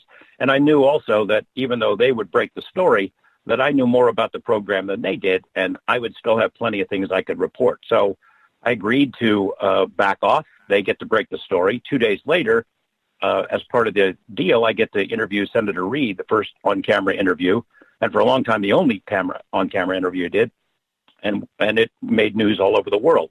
And I think he got a kick out of it. He told me he started getting calls from his colleagues in Congress, many of them still in office. They had no idea this was going on. He's getting calls from military people who shared their sightings and other people who wanted to know more. He got calls from people who wanted to run for president, some of whom are running for president, who wanted to be educated. And in fact, I gave a briefing to one of those folks and gave him the lowdown on Skinwalker Ranch. And Harry Reid was unbound. He was free to pursue his interest. He didn't have to worry about another election. And he is invigorated and energized by the whole thing. He's into it. He wants to help. So I think he has been behind the scenes and also helping in front of cameras and giving interviews and talking about the legitimacy of the issues involved, the national security implications. He's a very important person and a very important witness, and his voice is very much needed to move the ball down the field. On Twitter, Bart Bowie is asking, is Harry Reid or Robert Bigelow involved with the To the Stars Academy? No, neither one of them. I think there have been attempts to get Mr. Bigelow involved with To the Stars, but he's at least for the time being walked away from the topic. I think he'll always have an interest in it. In fact, I know he does because we have conversations on an ongoing basis, and he likes to keep up with what's happening in the field and various breakthroughs, if there are any. And so he's interested in it, but he's not part of TTSA. He had his own reasons for getting out of this. He'd spent millions of dollars, more than any single individual in the history of the world. There were risks to his family and his business, and he had enough. I think his curiosity was satisfied. He got into it in the beginning to find out what was going on. I remember the first call I got from him was right after the Lazar story aired, after the series had aired. And I get a call from his secretary, hold for Robert Bigelow. I didn't know who Bigelow was. I'd never heard of him. I didn't know what businesses he was in. We had a conversation. Hey, you really like those stories. Is there any way I can help you? I'm thinking, help me how? I mean, financially, can I support this research? I said, I appreciate that, but I work for KLAS. No, I can't accept your help, but, please stay in touch. Let me know if you got something going. Well, I had no idea that he would become such a major figure in the field. I think the most important figure in modern UFO history. Spent more money, did more work, got more done than anyone. And, a lot of what was done has not been made public. I hope it will. I think it will. But right now we don't know. We got about 2 minutes left with you, and I want to ask you in regards to Bob Bigelow. When he went on 60 Minutes in May of 2017, and he told the reporter there, pretty much point blank, you don't have to go to space to see UFOs and aliens. They are already here. Were you surprised or as shocked as I was that wasn't played up very much? Nobody caught on to this man saying this, and he's an important man in the space program, in privatizing space travel, as well as the UFO field. I'm not surprised because that's the way the subject has been treated. Even someone of his stature who comes forward and says it, people in my line of work brush it off. What does he know? Well, he knows. As I said, he's been on the inside for a long time. He got that program up and running and got an amazing amount of work done for the amount of money that was dedicated to it. Whatever his curiosity was, it has been satisfied. And that's why he made that statement. I wasn't surprised he made it, and I wasn't surprised it didn't get more coverage. I found it a little bit fickle. And like I've told a lot of people on our show, if you want to know what's happening with ufology, you got to be following Robert Bigelow. Because that statement says the world. We don't know what he knows. We may never know what he knows. But in your mind, do you think he is trying to, even though he's a very secretive man, trying to keep a cover-up on what he knows about ufology? I think he's required to keep information confidential. The contract that he signed, the agreement he made with the government, requires him to do it. He's not allowed to release this stuff. So a lot of information that you're seeing coming from Las Vegas, people assume that Bigelow is leaking it to me. That is not the case. Mr. Bigelow doesn't leak anything. We've had many off-the-record conversations that I'm not able to report, but it's helped me understand, even though I can't report what he knows, it helps me understand the larger picture of who's BSing, what claims are ridiculous, and who's telling the truth, because he's been there and he knows. Very interesting indeed. Mr. George Knapp, I'm going to get you to hold on here, and we're going to go to break at the bottom of the hour. George Knapp is our guest tonight on Spaced Out Radio. Of course, he is the intrepid investigative journalist for KLAS TV, Channel 8 in Las Vegas, Nevada. He is the journalistic face of UFOs, of Skinwalker Ranch, and of everything strange and weird. We got him for another hour on this show. So while you're listening to the break, head to our website, spacedoutradio.com. Go support this show by getting yourself some SOR swag. We'll be back with more George Knapp on Spaced Out Radio right after this.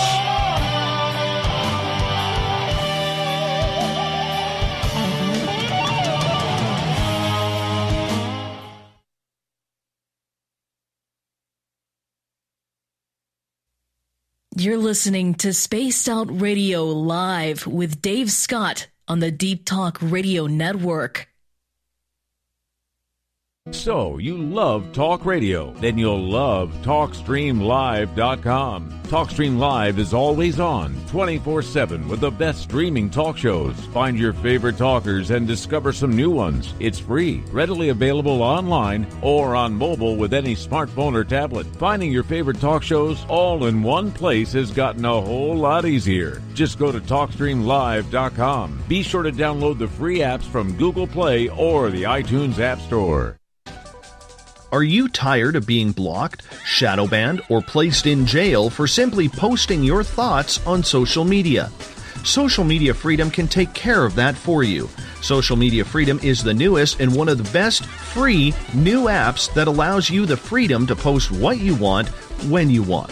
It takes seconds to download from your app store. Come join the tribe at Social Media Freedom. It's time to set yourself free. Coming up this September 21st and 22nd, all UFO eyes will be focused on Toronto for the 4th Annual Alien Cosmic Expo. Come listen to some of the biggest names and experiencers in ufology. Travis Walton, Paul Hellyer, Richard Dolan, Paula Harris, Grant Cameron, Randy Kramer, and Spaced Out Radio's own Dave Scott. Tickets are on sale now at aliencosmicexpo.com. A timepiece is a reflection of who you are, and what better way to show off the real you than with an Escape watch? Escape is a lifestyle brand accessorizing your days and nights. Choose to escape and create the life of discovery that you deserve. Dream, play, unite with your own personalized Escape watch. Head to escapewatches.com. There is no time like the present to enjoy your escape. Use promo code SMF2017 for your 20% discount today. Hello, this is your guitar man, Ron Bumblefoot Thal, and I have to tell you, I love the response I get for Little Brother is Watching from Spaced Out Radio fans. It's amazing how music can inspire and make people think deeper about what's going on in the supernatural world. You can head over to my website, bumblefoot.com, to check out my music, my guitar workshops, my touring, even check out some of the hot sauces that I'm working on. And make sure you keep on listening, because with Spaced Out Radio, you know Little Brother is watching.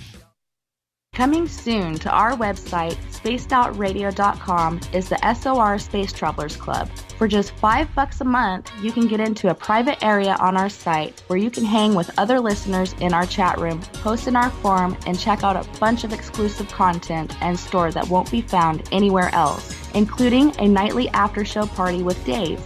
It's going to be the best $5 a month you're going to spend. The SOR Space Travelers, only at spacedoutradio.com.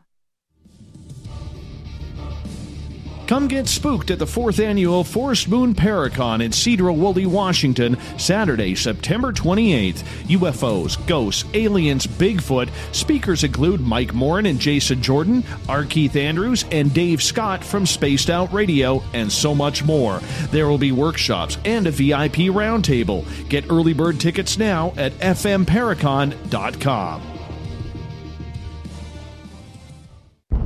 Are you intrigued by Paranormal Talk Radio? You'll love the new Paranormal Radio app from TalkStream Live. You'll find a great selection of talk shows covering UFOs, ghosts, strange phenomena, and much more. Download the Paranormal Radio app now and start listening to the very best in paranormal talk entertainment, including the network you're listening to right now, the Paranormal Radio app, free in Google Play and the iOS App Store. Looking for a place to advertise at a very reasonable cost? Look no further than Spaced Out Radio. SpacedOutRadio.com has an advertising tab that you can click to check out our daily, weekly, and monthly packages to play on the radio, or our website including social media. From commercial spots to banners, we have it all. Check out our competitive pricing today. We're bringing scientific thought to the paranormal. Hi there, this is Spaced Out Radio scientist Chris Cogswell. Join me, Chris Zuger, and Dave Scott the second Wednesday of every month, where we break down the who from the woo when it comes to everything paranormal. We'll investigate and try to bring sensible answers to those straight and sometimes outlandish questions people have. Hey, not everything has an answer, but we'll do our best. Listen in to Reality Paranormal only on Spaced Out Radio. Heading to Vancouver and looking for a night on the town?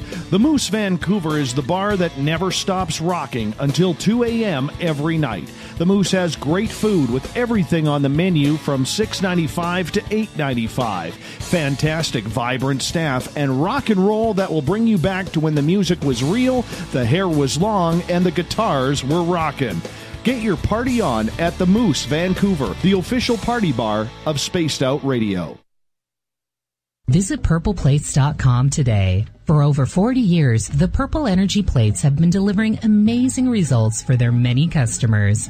Inspired by the great genius Nikola Tesla, the harmony, healing, and energetic effects of the plates have proven over and over to be beneficial and often miraculous to thousands of customers. Check their site for daily specials and choose from their many energy products. You won't be sorry. Visit them today at purpleplates.com. Did you know Spaced Out Radio runs 7 days a week? Hi there, this is Tessa Nicole Thomas, and I'm here to take you on a paranormal journey each Saturday and Sunday night. Why change the station when you have it all right here? Together, we'll hang out and share some strange and scary stories. And don't forget, we have Psychic Sundays as well, so come tune in Spaced Out Weekend. We get going at 9 p.m. Pacific, midnight Eastern, only at spacedoutradio.com, where we own the night. You hear footsteps in the empty room above you. A rocking chair begins rocking by itself. Don't be afraid of the things that go bump in the night. Reach for Spirit Storybox, the iPhone app the Huffington Post UK called the only ghost hunting app you will ever need. Spirit Storybox. The spirits are telling their stories. Are you listening?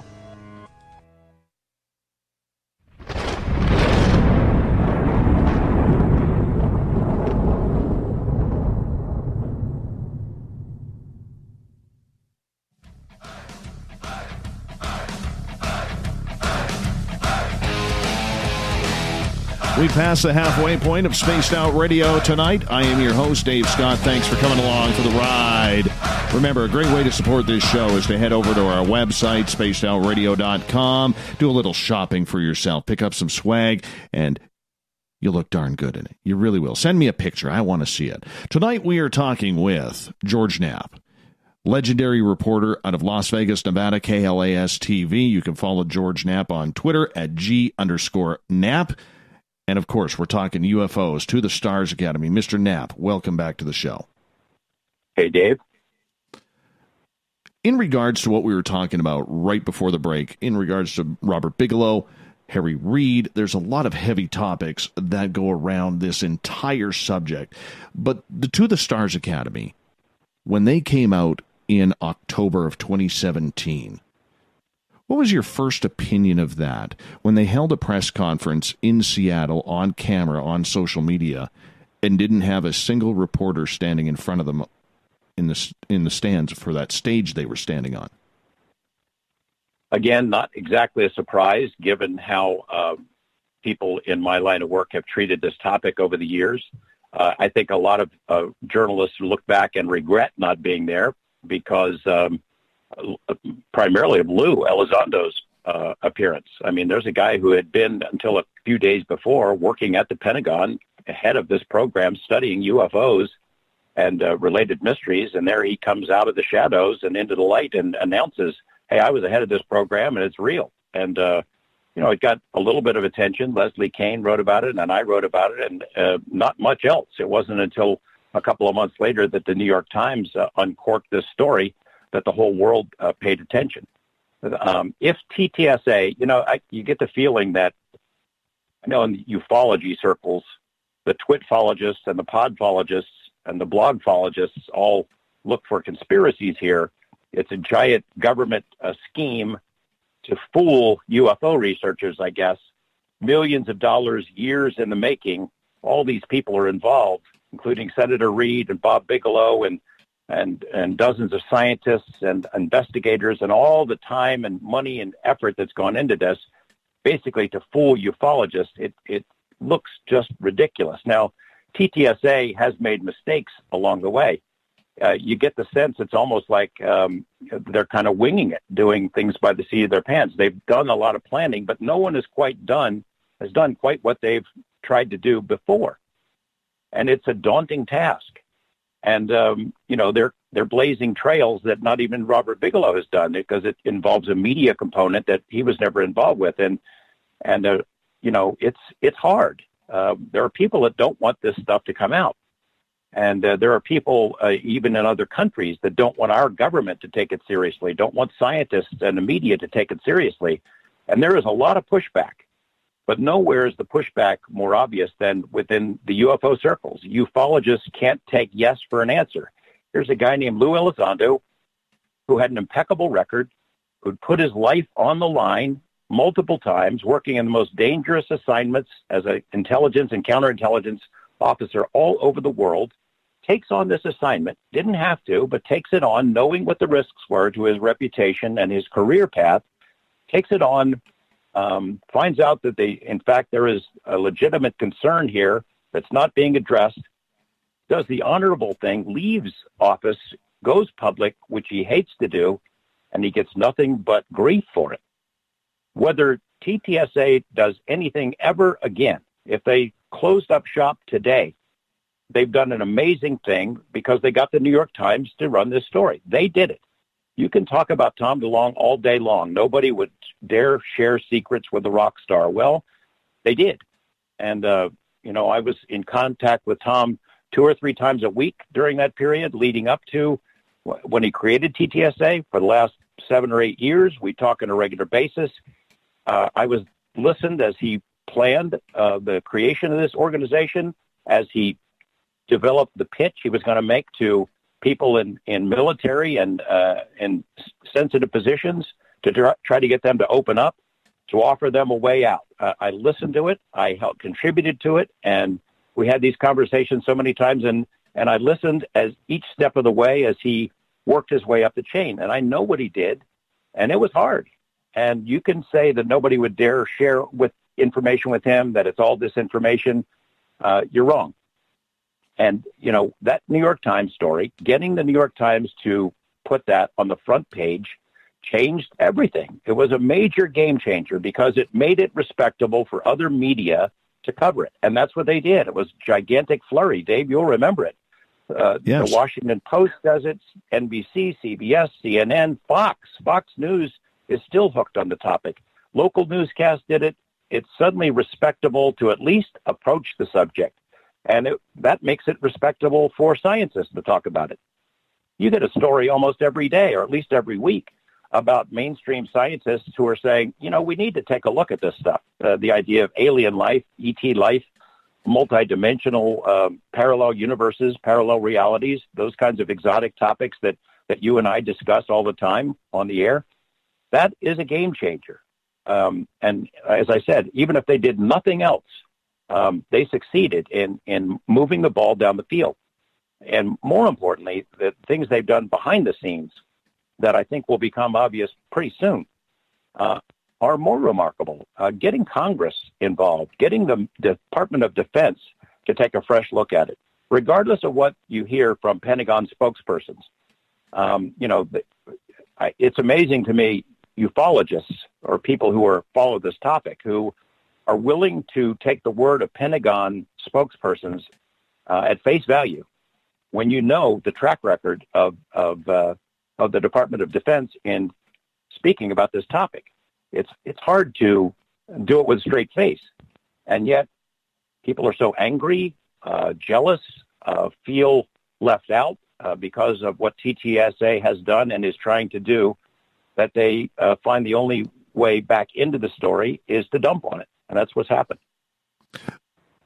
But it's very understandable, though, George, considering many in the UFO community, including longtime researchers, are hesitant to support them or have a real distaste in their mouths about TTSA because they feel that group hasn't done much to acknowledge or even utilize many in this community. They're almost like their own pariahs. Do you believe that's more about feelings being hurt in the UFO field, or is that a flaw of TTSA? I think they could make better use of the resources available, but you can see how the community has responded from the beginning. There aren't many people that said, hey, yeah, I want to hear more from that Tom DeLonge guy. He's really onto something. The public did. The public has responded. But the UFO community has been pretty negative across the board. Maybe it's a very human kind of reaction that they would circle the wagons. And again, I don't know that they have everything plotted out. They're kind of going along, seeing what works. I think there have been some mistakes in terms of media appearances and it's caused them to draw back and to be more guarded. But that's about to change. I think that the TV show will make their case. The show that's going to air on the History Channel is going to lay out the case that they've been putting together since they were formed in October of 2017. What I've been told about it is it's going to be pretty impressive. We'll all wait to see. I am not. I don't work for TTSA, and I don't have the same kind of access to them that I had before because they are reserved. They're nervous about how the subject and the organization is treated. They've rolled the dice. They have put everything on the line. And but I think we're all going to see a lot of stuff. A lot of information is going to come out soon. I don't blame them for not trusting the UFO community. You look at what it's like, such an exciting time, so many things in motion, so much action and energy and new people involved. And ufology is arguing about little picky stuff, trying to trip them up, trying to muddy the waters and cast aspersions and making it personal. You look at a guy like Chris Mellon, that family, it's well known in financial circles in American history, a wealthy family. He doesn't have to work. He didn't have to work in public service, but chose a career in public service, working at the U.S. Senate and then at the Department of Defense. He didn't need this. You think he's pulling an investment scam of some sort, that's what his lasting legacy is going to be? He comes forward to do this because he thinks it's important. Same with Lou Elizondo, as I said, putting his life on the line, Afghanistan and Cuba, and comes forward to do this. You think he's doing this to fool ufologists? This grand scheme, that Bigelow, that Harry Reid are all involved in this multi-year, multi-million-dollar project to fool ufology. It's ridiculous. But that's the way it looks, though, considering they haven't been open. People that I have talked to in the field have tried reaching out, good people you know, people I know, and even media outlets who are doing this in a professional way, and they're being ignored, and instead talking to people who know absolutely nothing or give no care to this topic. And I think for a lot of people, it's about their feelings getting hurt, especially experiencers who want to know absolutely anything and everything about what is going on and how they can maybe be helped by To the Stars, and yet the group is silent. Well, I think you make a legitimate point, and I think that'll change. I hope it'll change. They've put everything sort of on the line here on the TV series. They're looking for an audience beyond ufology. UFO people are not their audience. They're looking for a global audience, the general public. They want to make a breakthrough there, get the public interested in it, and thus get Congress and decision makers in government interested and make it more legitimate, to give a foundation for moving forward, for legitimizing research, for pushing the ball down the field. And I think everything for them is riding on the TV show because, again, it's a much bigger audience than ufology. So they have hurt some feelings. They've got some fences to mend in the immediate circles, and I think they'll do that.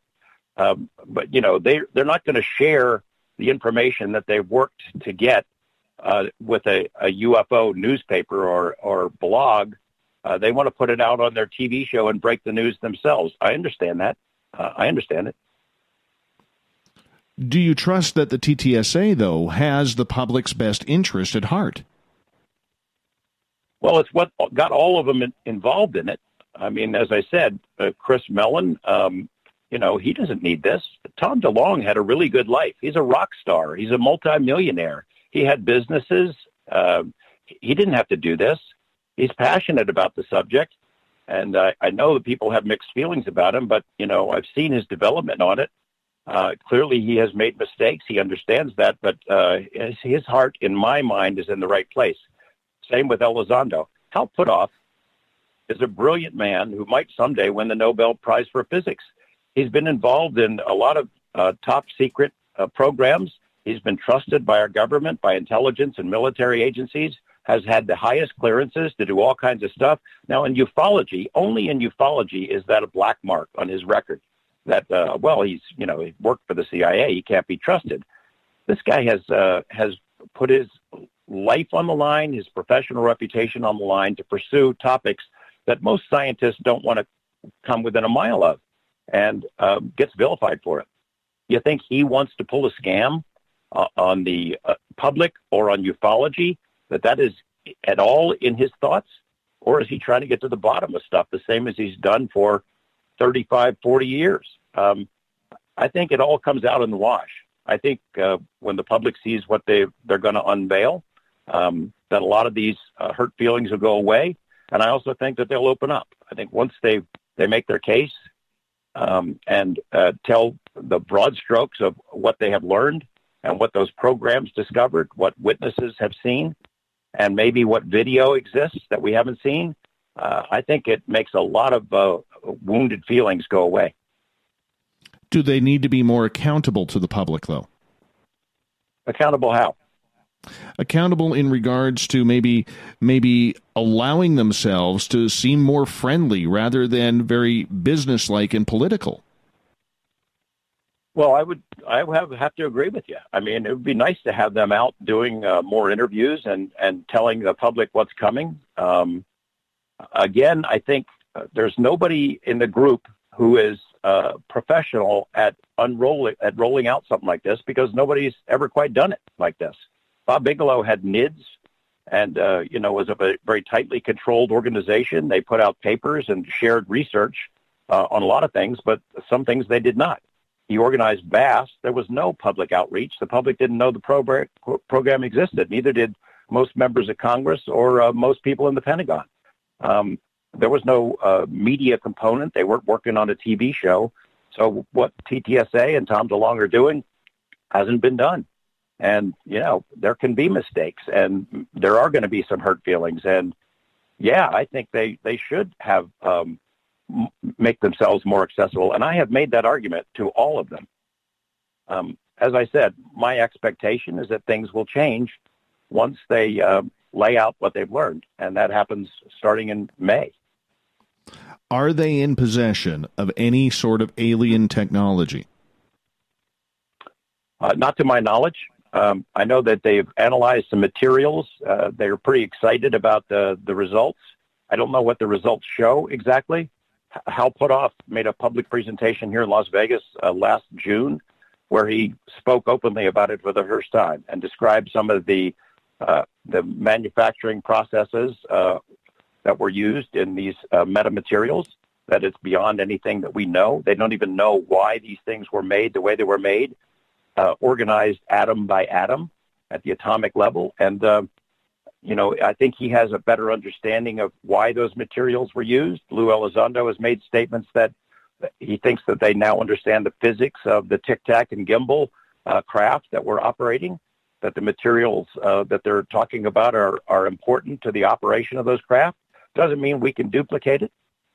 And I have seen no indication that they have alien technology, but they may have some materials that of unknown origin. We got about 4 minutes left before we got to take a break at the top of the hour. George Knapp is our guest tonight. George, in their first press conference to announce the To the Stars Academy, Luis Elizondo came out, said he was part of the program until 2012. But we also know he worked on UFO files until 2017 when he joined TTSA 5 days later. Do we know which department paid him from 2012 to 2017, and is that department still tracking advanced aerial threats?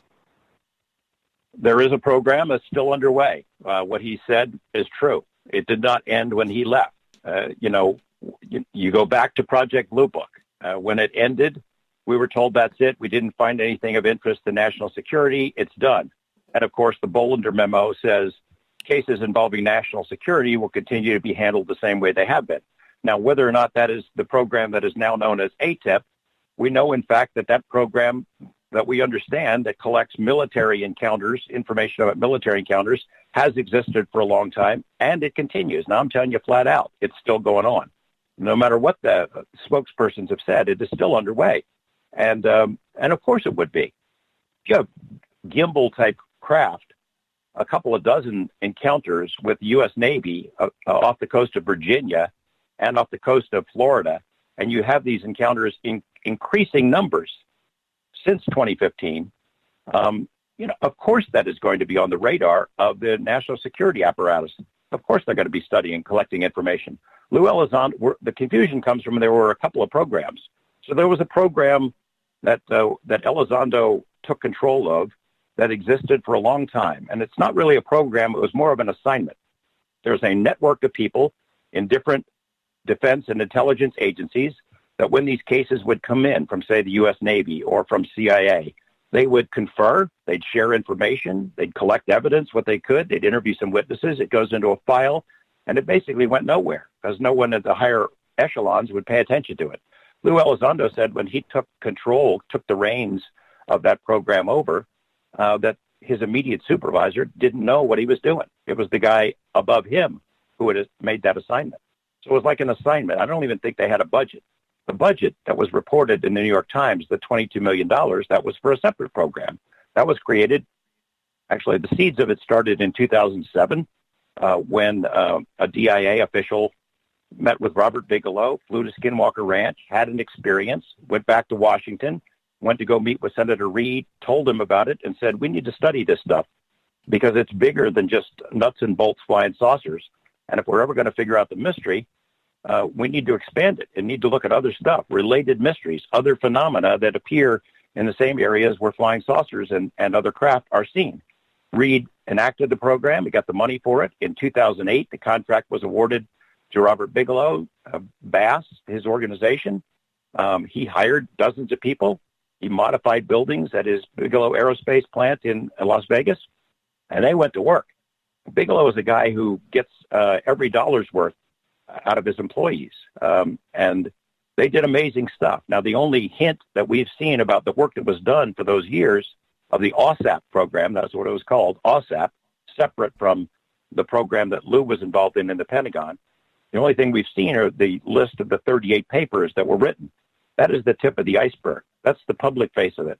These were cutting-edge technology reviews looking into the future of aerospace and aviation 40 years, examining things like time warps and invisibility, things that 10 years ago were really on the fringe that are less so now.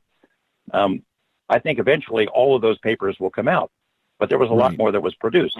Lou interacted with OSAP and with BASS, but he was not part of it. His program continued. So there is some overlap in the two different programs. And then it's not exactly clear, even to me, when the name changed, but OSAP became ATIP. And you see that in the letter that Harry Reid wrote to the Secretary of Defense in 2009. I don't know if it was Reid's mistake or who assigned it. Lou Elizondo said the name changed less than a year into OSAP. So there's a lot of confusion about which one is ATIP. Yeah, right. I got to shut you down right there. We got 30 minutes left with George Knapp on Spaced Out Radio right after this.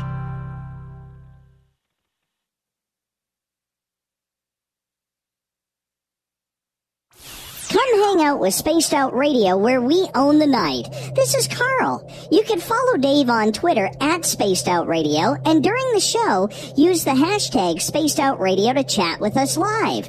On Instagram, at Dave Scott SOR. On Facebook, give our page a like, Spaced Out Radio Show. SOR archives are free on YouTube at Spaced Out Radio. Come join us, or I will come join you. See you at your window. At spacedoutradio.com, we have a little bit of everything for you to stay up late. So while you're there, check out our SOR Newswire, where our team brings you stories of the weird and strange to the WTF from around the globe. News on Bigfoot, UFOs, paranormal, Darwinian-type crime tales. It's the stories that the mainstream media usually won't touch. Well, we got them all on the SOR Newswire, only at spacedoutradio.com. You're listening to Spaced Out Radio Live with Dave Scott on the Deep Talk Radio Network. On the first Tuesday of every month, I encourage you to come along for a journey with me, Geraldine Orozco, on The Spiritual You. Together, we will take a look at how to access the highest expression of yourself and change your life. Consciousness, ET contact, health, and wellness, we can talk about it all. So come along for a spiritual ride with me, Geraldine Orozco, on The Spiritual You. only on Spaced Out Radio. The Call of the Wild is in Vancouver. The Moose Vancouver is one of the hottest bars and restaurants in the city. Open until 2 a.m. nightly, the Moose will rock you like a hurricane all night long. Great food with everything on the menu at $6.95 near the corner of Nelson and Granville. Get your horns up and come rock with us. The Moose Vancouver, the official rocking bar of Spaced Out Radio. Visit purpleplates.com today. For over 40 years, the Purple Energy Plates have been delivering amazing results for their many customers. Inspired by the great genius Nikola Tesla, the harmony, healing, and energetic effects of the plates have proven over and over to be beneficial and often miraculous to thousands of customers. Check their site for daily specials and choose from their many energy products. You won't be sorry. Visit them today at purpleplates.com. Looking for a place to advertise at a very reasonable cost? Look no further than Spaced Out Radio. SpacedOutRadio.com has an advertising tab that you can click to check out our daily, weekly, and monthly packages to play on the radio, or our website including social media. From commercial spots to banners, we have it all. Check out our competitive pricing today. Heading to Vancouver and looking for a night on the town? The Moose Vancouver is the bar that never stops rocking until 2 a.m. every night. The Moose has great food with everything on the menu from $6.95 to $8.95. Fantastic, vibrant staff and rock and roll that will bring you back to when the music was real, the hair was long, and the guitars were rocking. Get your party on at the Moose Vancouver, the official party bar of Spaced Out Radio. Come get spooked at the 4th Annual Forest Moon Paracon in Cedar-Woolley, Washington, Saturday, September 28th. UFOs, ghosts, aliens, Bigfoot. Speakers include Mike Morin and Jason Jordan, R. Keith Andrews, and Dave Scott from Spaced Out Radio, and so much more. There will be workshops and a VIP roundtable. Get early bird tickets now at fmparacon.com. The freedom to post what you want, when you want. That's the social media freedom you need. Social media freedom is the free app in your app store. No need to worry about going to jail or being shadow banned any longer. It's the freedom to say what you feel. The freedom to know Big Brother isn't watching. It's the way social media is supposed to be. Social media freedom. It's time to set yourself free. Download from your app store today. Get your horns up with me on Spaced Out Radio. This is Ron Bumblefoot Thaw. Come tune in to SOR where you can hear me rock out with Little Brother is Watching, the official theme song of Spaced Out Radio. And then come on over to bumblefoot.com where you can find out about my tour schedule, my music, and everything else. Bumblefoot.com keeps you up to date on what I'm doing and the best way to stay in touch with my music and music camps. Sign up for my newsletter at bumblefoot.com and remember, Little Brother is Watching. We are getting ready to relaunch the SOR Space Travelers Club at spacedoutradio.com. For $5 a month, you can join us for a plethora of features found nowhere else. Hang out in a private chat room during the show and after party.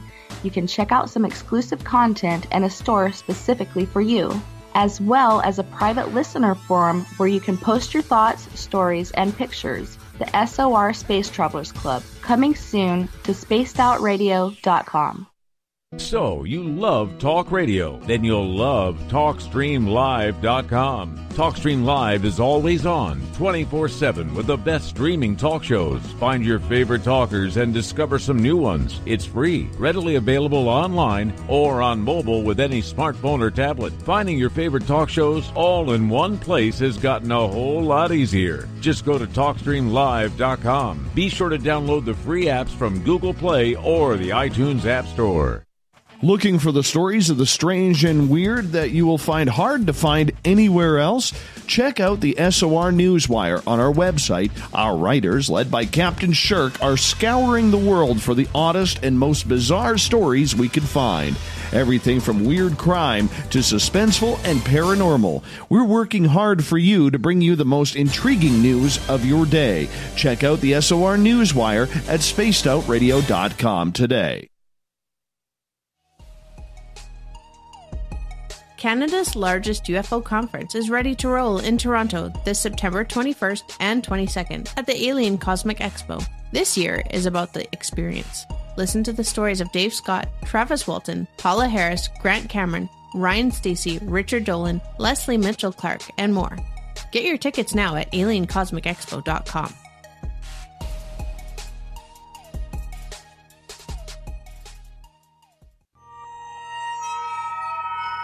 You hear footsteps in the empty room above you.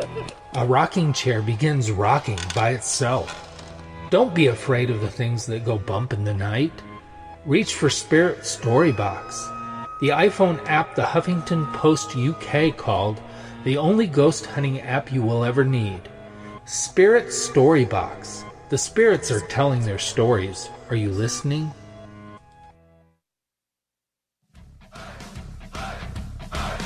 Would you like to connect with us? Head to spacedoutradio.com for all your latest show info. Now, back to Dave Scott and SOR. Welcome back to the third and final hour of Spaced Out Radio tonight. I am your host, Dave Scott. Great to have you along for the ride. Tomorrow night on the show, we have our Keith Andrews back with the ET Connection. All aliens, all night, 9:06 Pacific, 12:06 a.m. Eastern at spacedoutradio.com.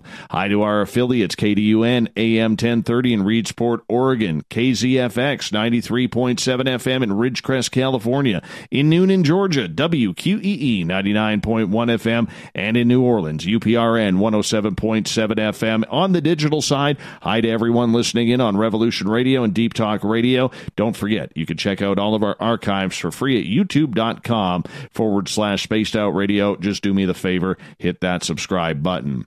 You know our website, you know the password for tonight. We're going to cancel that part out. We're going to get right to it because we only have George Knapp until the bottom of the hour, and we got to fit a lot of information in here for you. Mr. Knapp from KLAS TV, 38 years. Still impressive to say that. Welcome back to the show. Thanks, Dave. I guess I'll talk fast in this half hour. In regards, right before the last break, we were talking about Lou Elizondo. And about a year ago, you had Lou and Jan Harzan on from MUFON. It was a great interview. But I got to say, I was one of the ones who was caught off guard, and this kind of went all over the social media aspect when they were talking. And it kind of made it sound like it was old hat that the Stars Academy and MUFON were working together. Now, in the media world, you usually get a press release or some type of acknowledgement on that. And many times, MUFON has denied things like this in the past, like when Robert Bigelow had bought into them in the late, make that about 10, 12 years ago. Did you know that they were working together, or what do you know about that relationship? Yeah, I mean, it had been clear. I mean, Bigelow made the announcement on the radio that he had started a program. He had an unnamed partner. And I know that there was a partnership with MUFON, that money was being offered, that they were training people to go have boots on the ground and go investigate cases and exchange information. Actually, it was a one-way exchange of information, and I was aware of it. And and it didn't bother me. I mean, I'm interested in the research being done and in finding out what's going on. I'd like to know while I'm still on this planet what's going on. So if someone is trying to move the ball down the field and come up with some answers, I'm in favor of it. And I know some people have had reservations about MUFON working with organizations like BASS or with TTSA. Well, why? They're both working in the same direction. MUFON's files are public. It's not like they've got deep, dark secrets in there that they're hiding from the government. So if that collaboration can work and can help get answers, so be it. I think probably TTSA was looking for help in the UFO field. They were looking for allies, and mostly what they were getting was hostility. So it's not entirely surprising that MUFON would form some sort of a partnership. And I think part of that partnership was so they can get Lou to speak at their conference. which was a really big deal and a big draw. And I don't know where it goes from here. I'm also not surprised they didn't have a news release. As I said, a lot of this, I think, is seat-of-the-pants stuff. They haven't done it before, and it's not really thought out and planned out way in advance. Maybe they've backed off a little bit and are planning more now in anticipation of the television series. But back then, I think they were kind of winging it. You have mentioned a few times on this show that certain things have, to use your term, they've been winging it.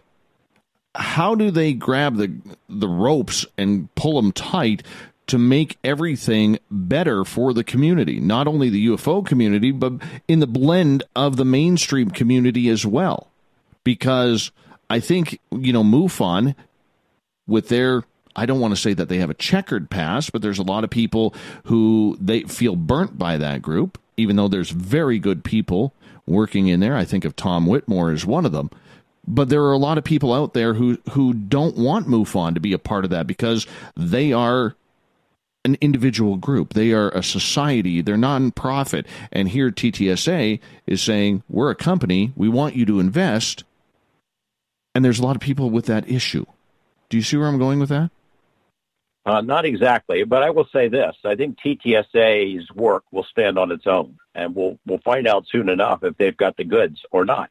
They've made some promises and have told us, assured the public, me and the UFO public as well, that there's some big stuff coming. Well, we're about to see. And whether MUFON is with them or not, I don't think is going to make a difference. Again, they are not aiming for a UFO audience. They don't really care what ufology thinks. They're aiming much higher for a much bigger audience, a global audience. They want to reach the general public and get beyond ufology because in this field, it's like an echo chamber. The same people speak at conferences and they write articles and they recirculate in the field, and the same people issue the same criticisms, withering, blistering attacks, and sometimes personal stuff, and it goes around and around in a circle, and they want to get beyond that. So, I can see them wanting some friends in the UFO community, but in the end, what they end up doing is going to stand or fall based on what they produce, and we're going to see soon enough. You did answer that the way I was hoping you would, so thank you, and sorry for that type of question. But moving on here, in regards to the To the Stars Academy, are all of them volunteers, or is somebody paying the bills? Well, I think Tom has been paying the bills. I don't even know if they've been able to use, the $2 million or something that they've raised. I think they've used some of that for Earth Tech to analyze some materials. I think they've done some, I think Lou is probably a paid employee, and then there are people who work at Tom's headquarters there that may be paid for it. I'm not privy to all the financials, but I think Chris Mellon, Jim Simovan, and some of the others, I don't think there's any salary involved there, no. So with that, what about all of these SEC filings that have gone on? Is there any merit to that, or have the numbers been fudged to make it look worse than what it actually is, or maybe vice versa?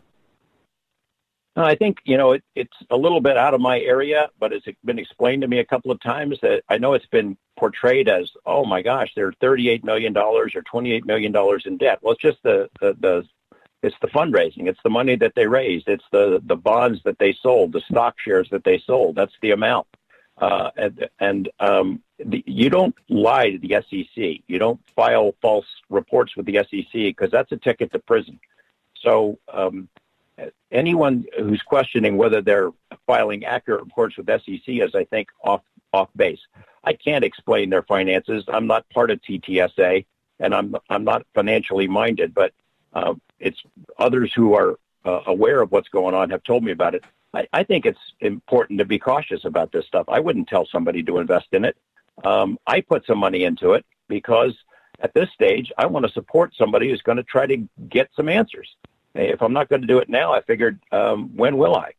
I put that money into a trust, and whether it rises or falls, it's never going to go into my bank account. But I wanted to support it in some way because those guys, as I said, are rolling the dice, and I wish them well. I hope they achieve success on this.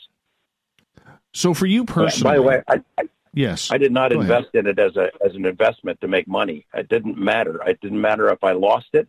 I wanted to support what I hope was an honest investigation of these phenomena and trying to get an answer to these mysteries.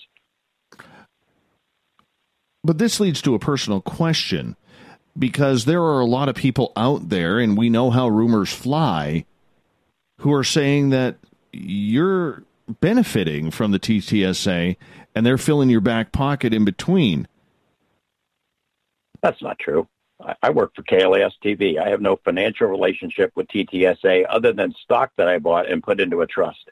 And it will never come to me. I will never benefit from it. I hope it does well. I've designated a charity that's going to get that when I die, and I hope it does well. But I don't know, and that's not why I invested. It's not an investment to make money. It was money that I put into it to hope they did well. And and I made no secret about that. But I have no financial relationship with them, and I love the twitfologists who push that stuff out there. I understand it. I understand it, why they would think that, but it's not true. Well, I think one of the things, because there were hosts out there, without mentioning any names, there were hosts out there basically claiming that their listeners would be silly not to invest any money, yet here you are claiming, and I've never heard you claim to your audience members that they need to go invest their money now in that. Is that the journalist side of you? And that's the journalist side of you. That.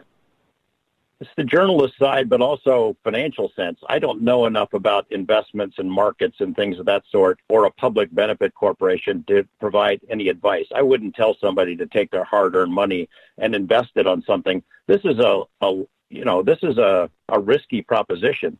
They're going up against some powerful interests here who've tried to keep this stuff secret for a very long time, and it's a tough field. It's a competitive field.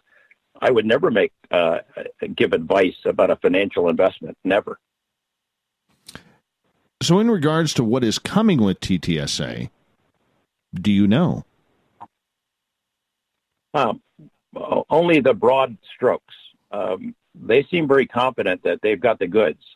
We know that they've been doing some work analyzing materials, metamaterials, and samples that have been collected from places around the world. We know that they've been speaking to a lot of other witnesses, military officials, ex-service people who've had experiences.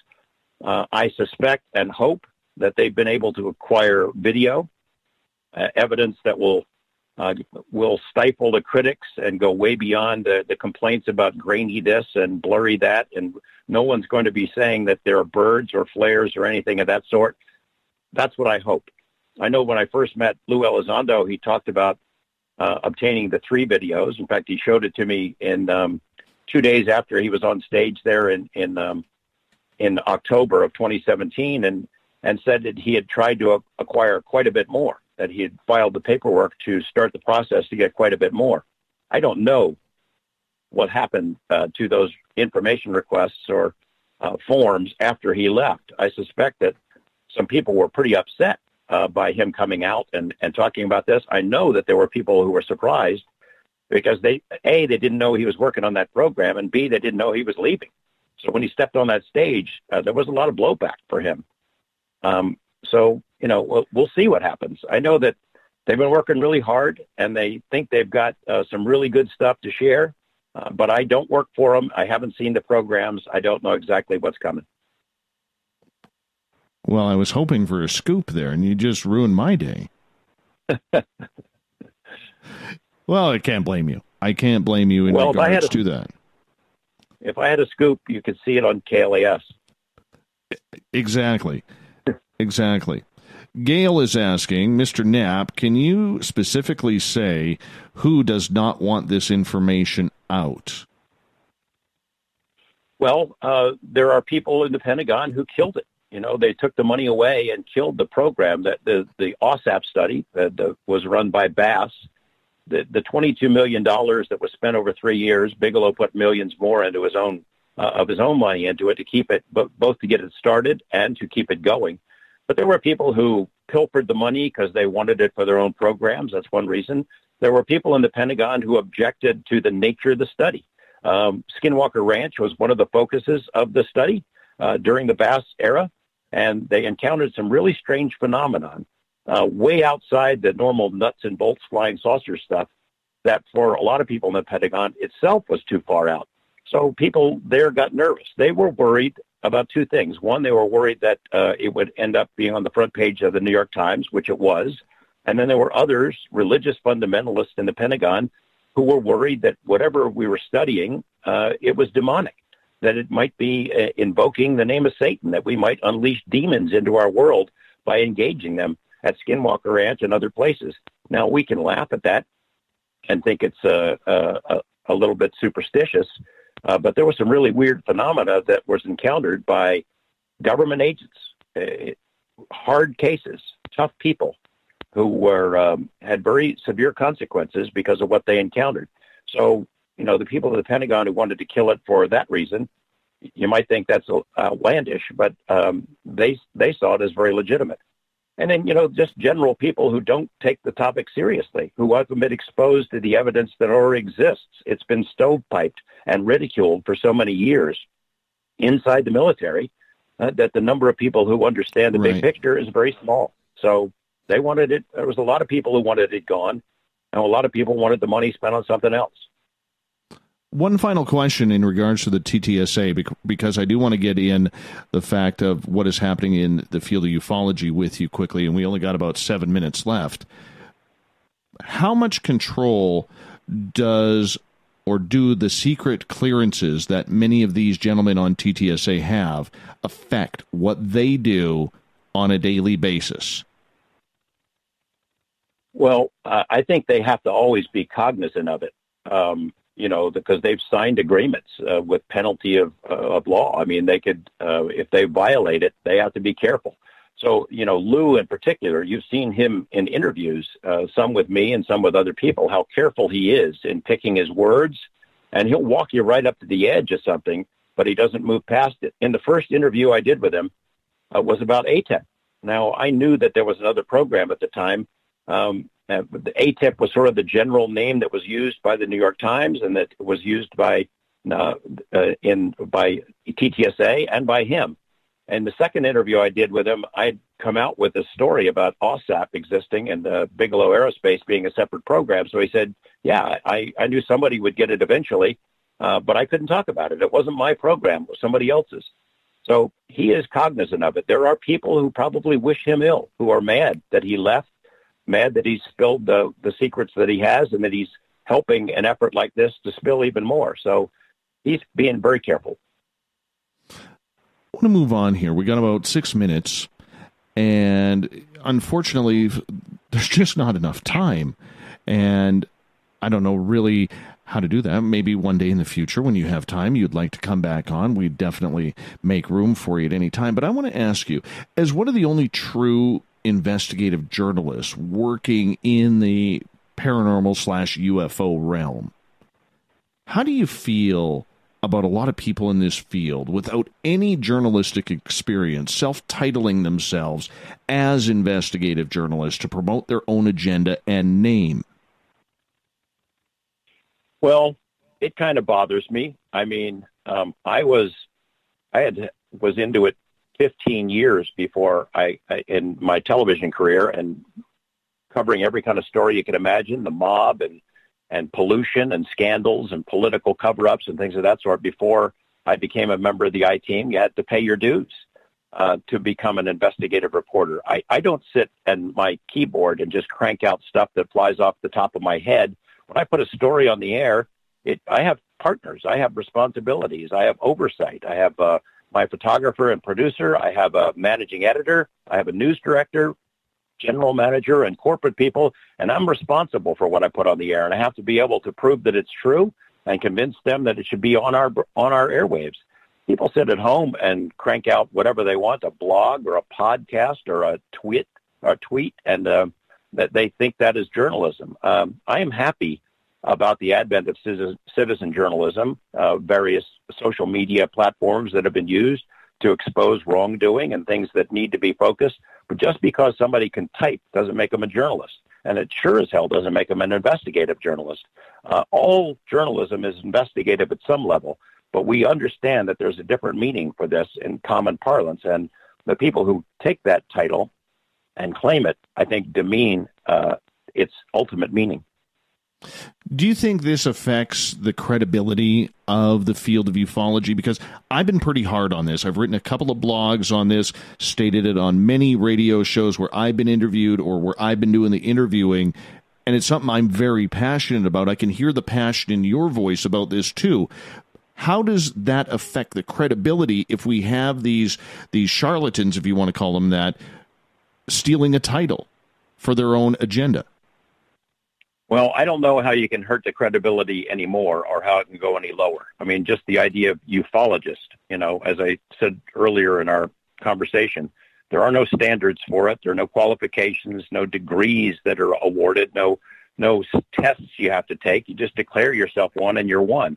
So, for most people in my profession, the whole topic is ridiculous. They see crazy people wearing crazy shirts talking about crazy things, and they're abducted by this and auras that, and they don't want anything to do with it because it's hard. And there's a learning curve here, and it's hard to get through all the nonsense that surrounds it to get down to the brass tacks, to get down to the facts that matter. So it's a lot easier just to wipe it off. So the overall reputation of ufology is pretty bad anyway, but I would say I've never seen anything quite like what's underway right now. The viciousness and the personal attacks, and it's really petty kind of stuff. People who presumably want answers and want clarity on this topic, going out of their way to muddy the waters, to make things confusing, to take bits and pieces that they find on Facebook or something and put it together in some giant narrative to prove what? What is the ultimate conspiracy that all these people for all these years, important people in important positions, have spent their time and millions of dollars, some of it their own money, to fool ufology? That doesn't take a whole heck of a lot of work. I'm amazed every day by the vitriol that I see in the field. And you know what? I think it's changing a little bit in that there's a new generation that's come into this. New people since the New York Times story came out who have been attracted to the topic and are realizing, hey, there's something really going on here, and I want to learn about it. And they're just bypassing ufologists. They're just bypassing it because they can recognize what nonsense is spewed and the petty, vindictive jealousy stuff that spurts out every single day. We have about 1 minute left with you tonight. And from all of us in Spaced Out Radio land, all of our listeners, myself included, I want to give you a big thank you for taking some very precious time out of your day and week to spend it with us and to break down everything that you have tonight. And I hope we did you some justice as well in giving you the floor in a professional manner. With that being said, where could people find you? Where can they get a hold of you? How can they find you on social media? My email is gnap@lasvegasnow.com. I have a Facebook presence. I'm not there all the time. I check in on Twitter when I can. I'm always lurking around. I'm not always engaging with people because I find I get sucked into conversations that I don't want to be in, and they become time-consuming. gnap@lasvegasnow.com. I get a lot of emails, but I work my way through them at one time or another if people want to write to me or contact me. Wonderful. Mr. George Knapp, thank you so much for being on Spaced Out Radio tonight.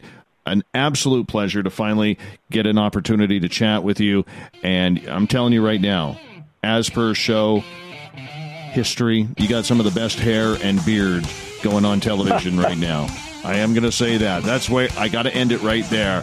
George Knapp, everybody, from Coast to Coast AM on the weekends, KLAS TV. We got the SOR Newswire and the Thought of the Day coming up right after this.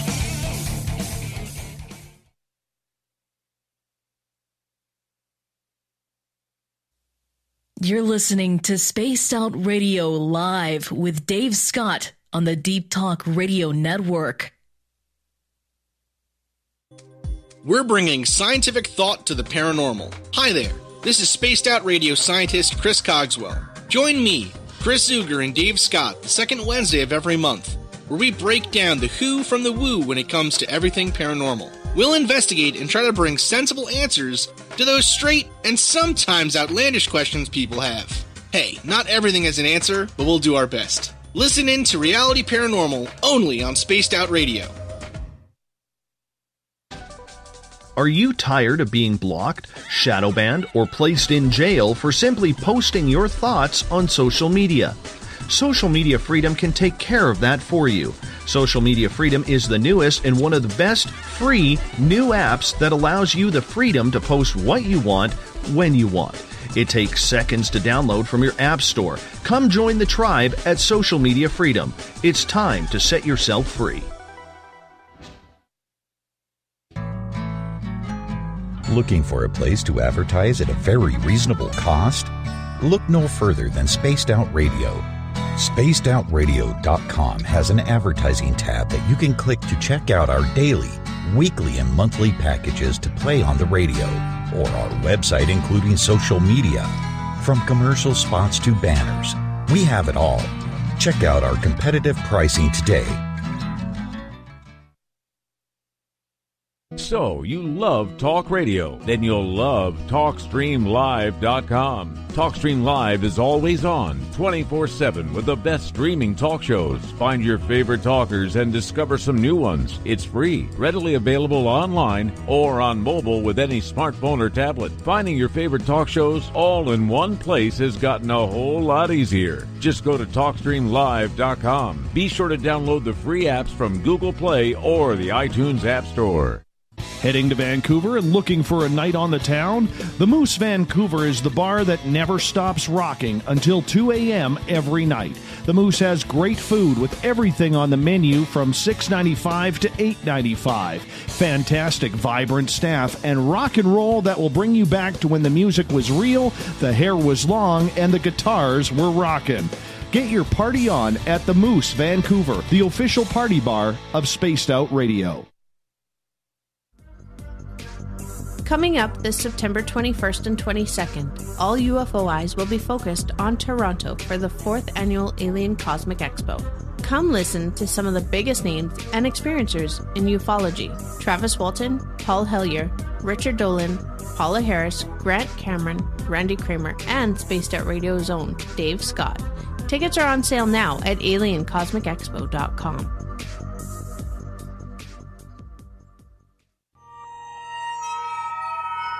You hear footsteps in the empty room above you. A rocking chair begins rocking by itself. Don't be afraid of the things that go bump in the night. Reach for Spirit Storybox, the iPhone app the Huffington Post UK called the only ghost hunting app you will ever need. Spirit Storybox. The spirits are telling their stories. Are you listening? Hello, this is your guitar man, Ron Bumblefoot Thal, and I have to tell you, I love the response I get for Little Brother is Watching from Spaced Out Radio fans. It's amazing how music can inspire and make people think deeper about what's going on in the supernatural world. You can head over to my website, bumblefoot.com, to check out my music, my guitar workshops, my touring, even check out some of the hot sauces that I'm working on. And make sure you keep on listening, because with Spaced Out Radio, you know Little Brother is watching. Are you intrigued by Paranormal Talk Radio? You'll love the new Paranormal Radio app from TalkStream Live. You'll find a great selection of talk shows covering UFOs, ghosts, strange phenomena, and much more. Download the Paranormal Radio app now and start listening to the very best in paranormal talk entertainment, including the network you're listening to right now, the Paranormal Radio app, free in Google Play and the iOS App Store. A timepiece is a reflection of who you are, and what better way to show off the real you than with an Escape watch? Escape is a lifestyle brand accessorizing your days and nights. Choose to escape and create the life of discovery that you deserve. Dream, play, unite with your own personalized Escape watch. Head to escapewatches.com. There is no time like the present to enjoy your escape. Use promo code SMF2017 for your 20% discount today. Did you know Spaced Out Radio runs 7 days a week? Hi there, this is Tessa Nicole Thomas, and I'm here to take you on a paranormal journey each Saturday and Sunday night. Why change the station when you have it all right here? Together, we'll hang out and share some strange and scary stories. And don't forget, we have Psychic Sundays as well, so come tune in Spaced Out Weekend. We get going at 9 p.m. Pacific, midnight Eastern, only at spacedoutradio.com, where we own the night. Visit purpleplates.com today. For over 40 years, the Purple Energy Plates have been delivering amazing results for their many customers. Inspired by the great genius Nikola Tesla, the harmony, healing, and energetic effects of the plates have proven over and over to be beneficial and often miraculous to thousands of customers. Check their site for daily specials and choose from their many energy products. You won't be sorry. Visit them today at purpleplates.com. Coming soon to our website, spacedoutradio.com, is the SOR Space Travelers Club. For just $5 a month, you can get into a private area on our site where you can hang with other listeners in our chat room, post in our forum, and check out a bunch of exclusive content and store that won't be found anywhere else, including a nightly after-show party with Dave. It's going to be the best $5 a month you're going to spend. The SOR Space Travelers, only at spacedoutradio.com. Come get spooked at the 4th Annual Forest Moon Paracon in Cedar-Woolley, Washington, Saturday, September 28th. UFOs, ghosts, aliens, Bigfoot. Speakers include Mike Morin and Jason Jordan, R. Keith Andrews, and Dave Scott from Spaced Out Radio, and so much more. There will be workshops and a VIP roundtable. Get early bird tickets now at fmparacon.com.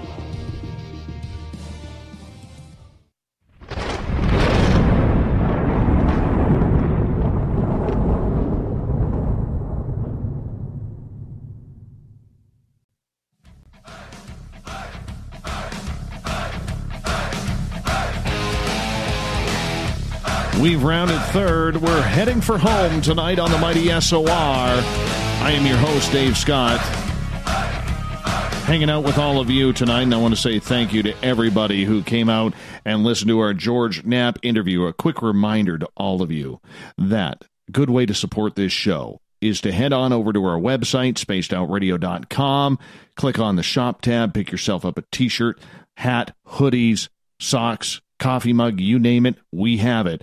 All at spacedoutradio.com. It's that time of the night once again where we get to the weird, the wacky, the WTF in Captain Shirk's SOR Newswire.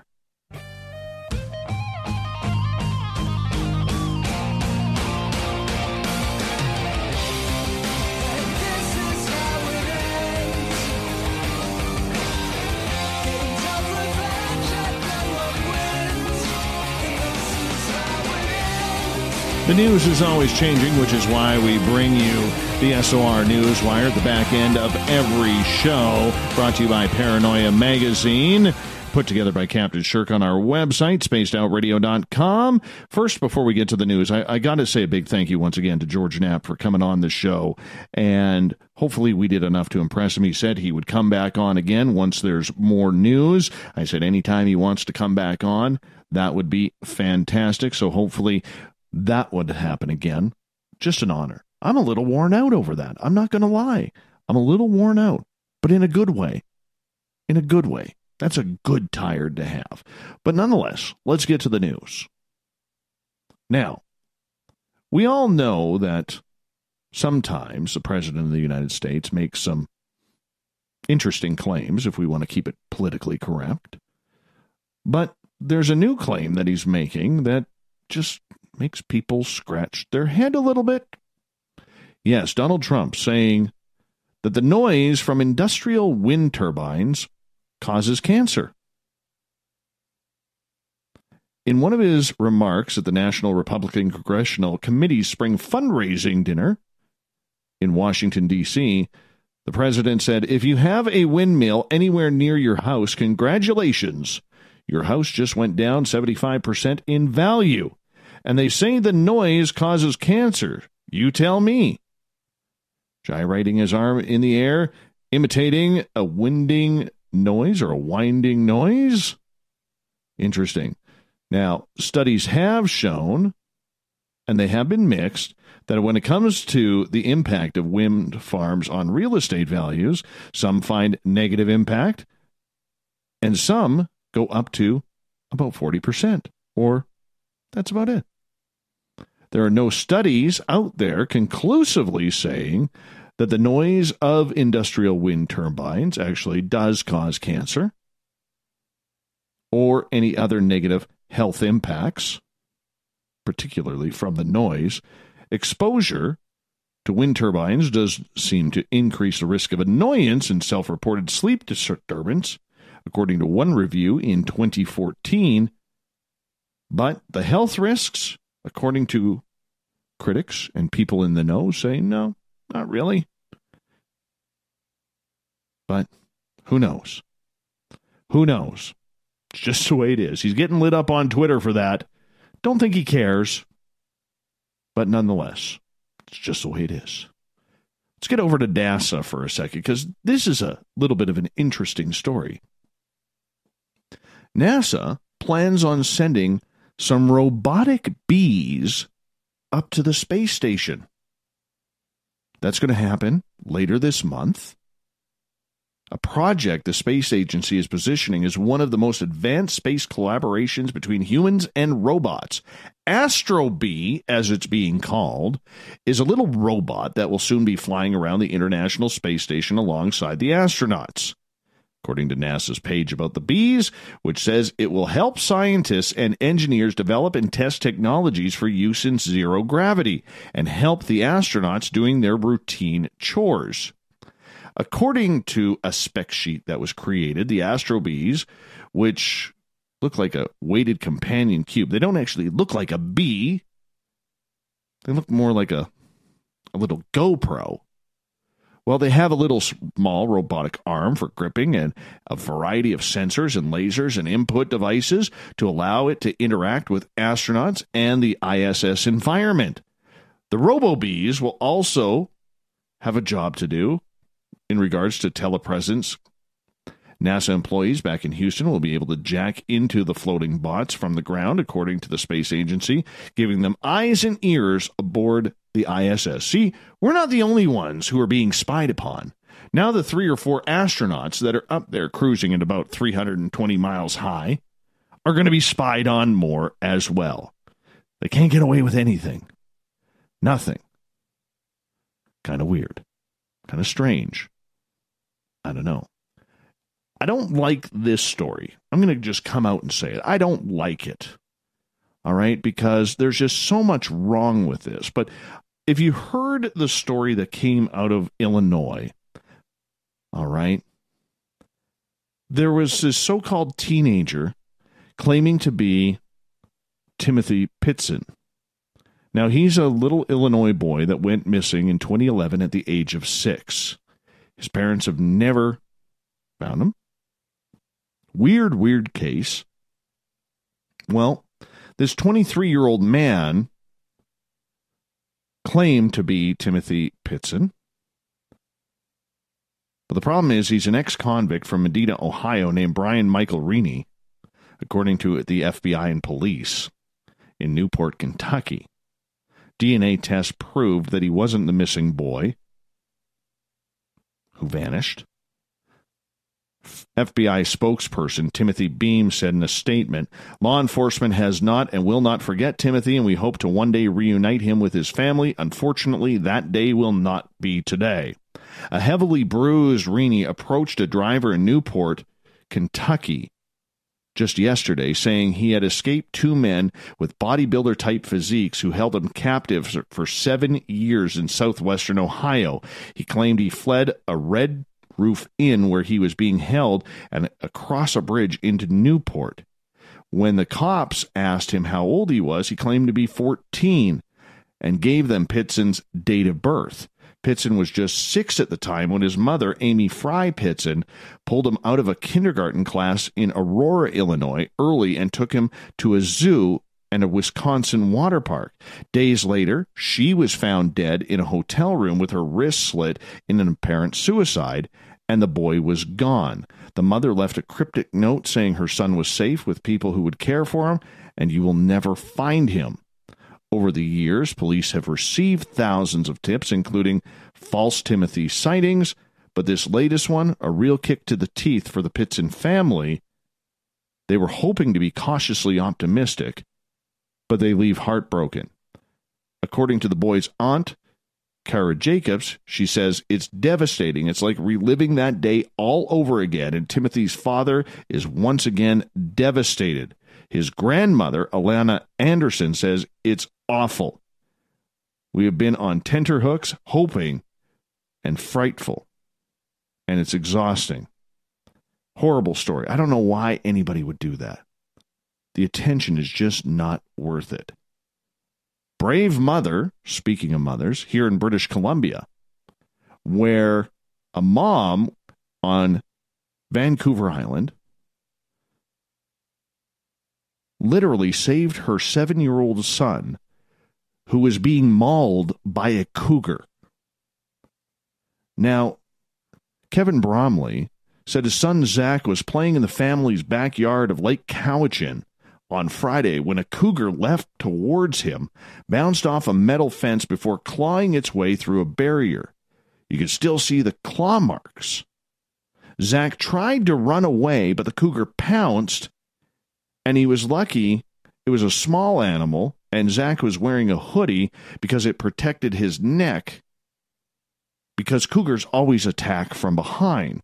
That's when Chelsea Bromley, the mother and the wife, heard what was going on, ran outside to see what was going on, see her kid at the bottom with this cougar trying to take her boy away, and she jumped onto the animal, started fighting it to release her son's left arm from the cougar's mouth.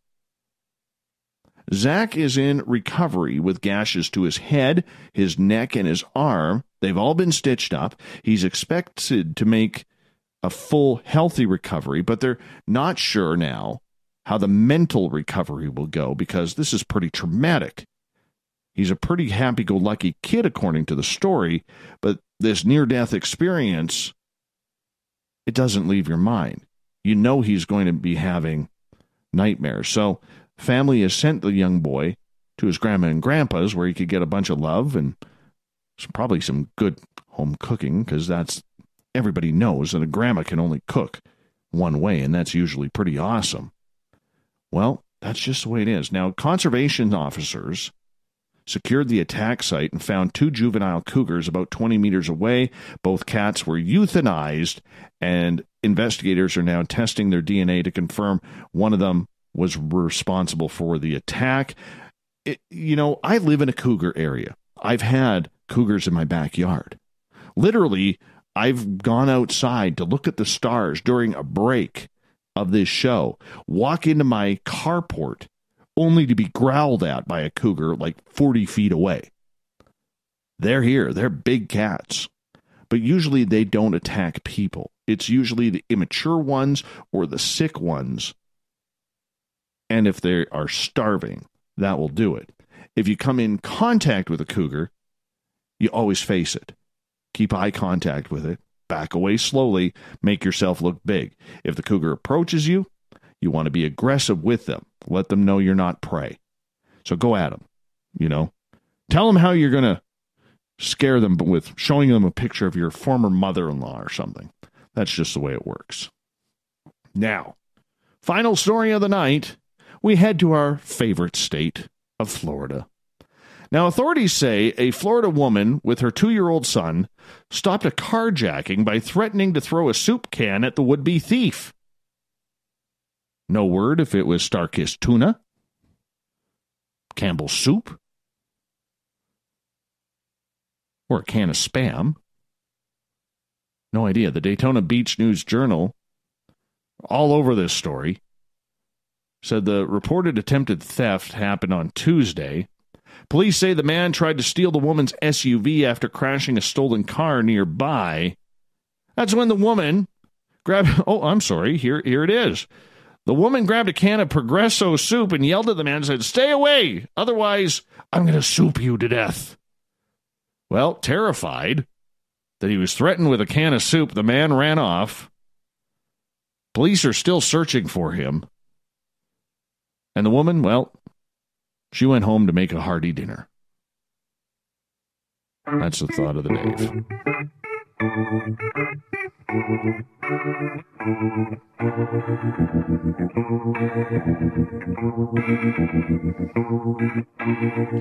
Thought of the Dave happens every night at this time, where we post a question on our Facebook and Twitter pages and then read your responses on the air, because we love the audience participation around here. Today's Thought of the Dave is as follows, and trust me, I tried to get these in. I really did try to get these in, but today's Thought of the Dave is this. If you could sit with George Knapp, what would you want to ask him? We had some really good questions. Frank came up with, George, you said in an AMA that either ATIP or OSAP investigated the Stephenville case. Can you provide more details?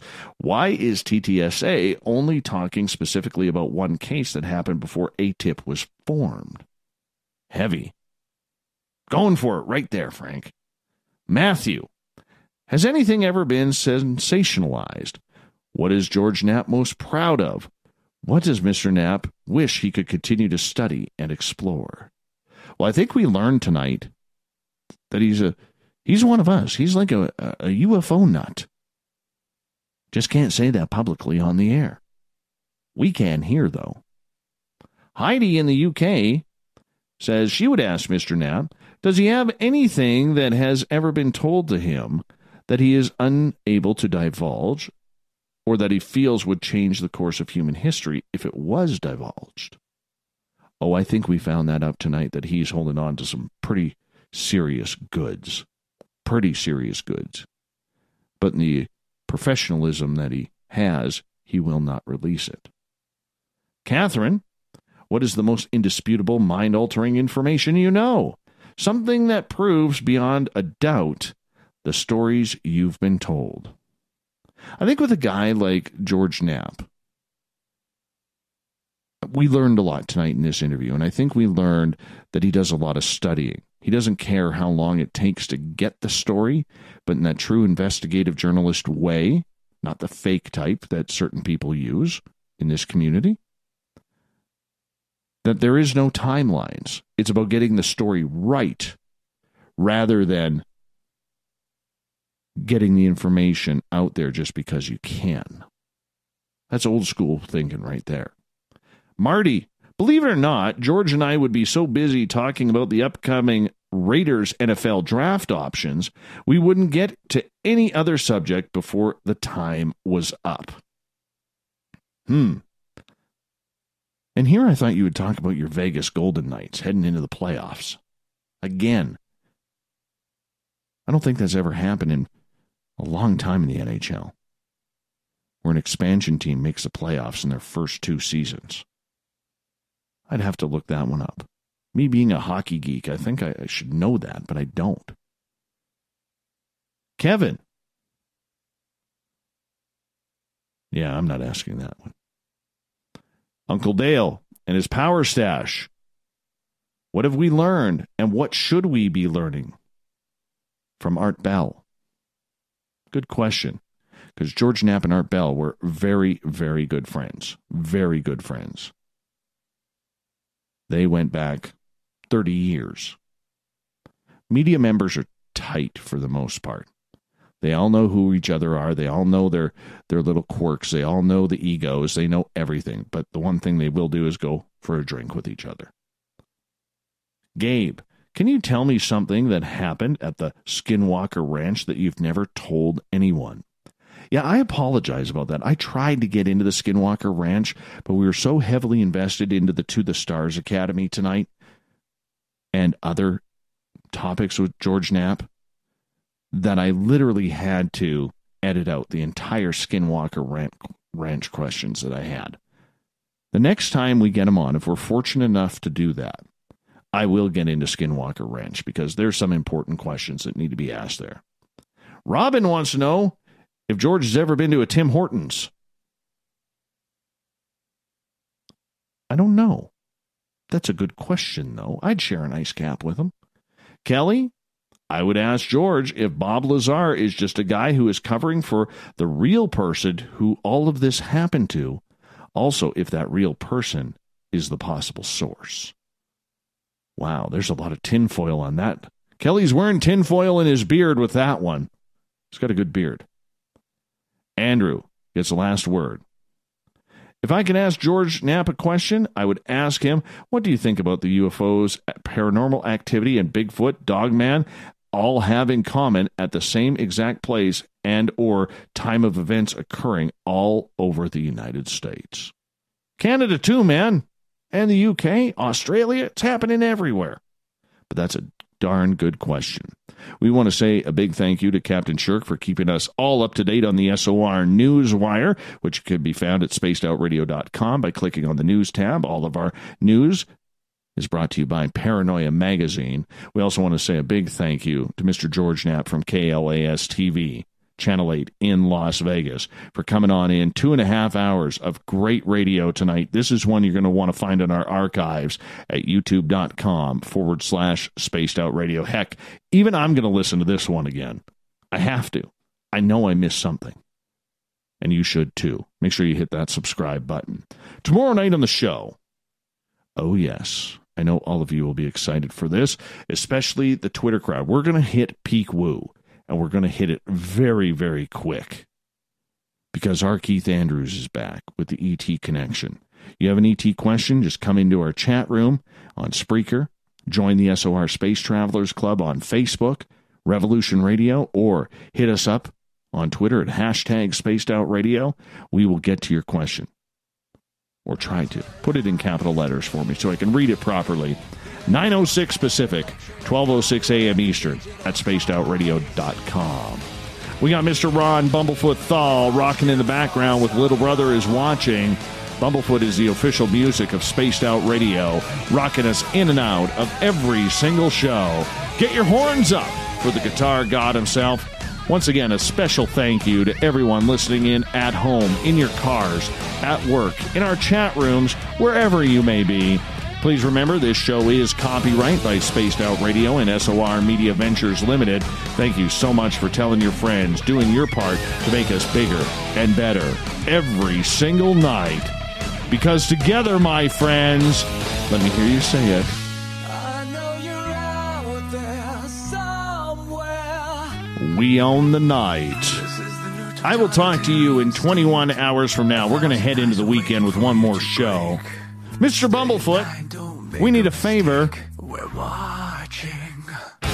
We need you to take us home. Have a good one, everybody. I will talk to you tomorrow night. Thanks for being here. Appreciate it. Good night.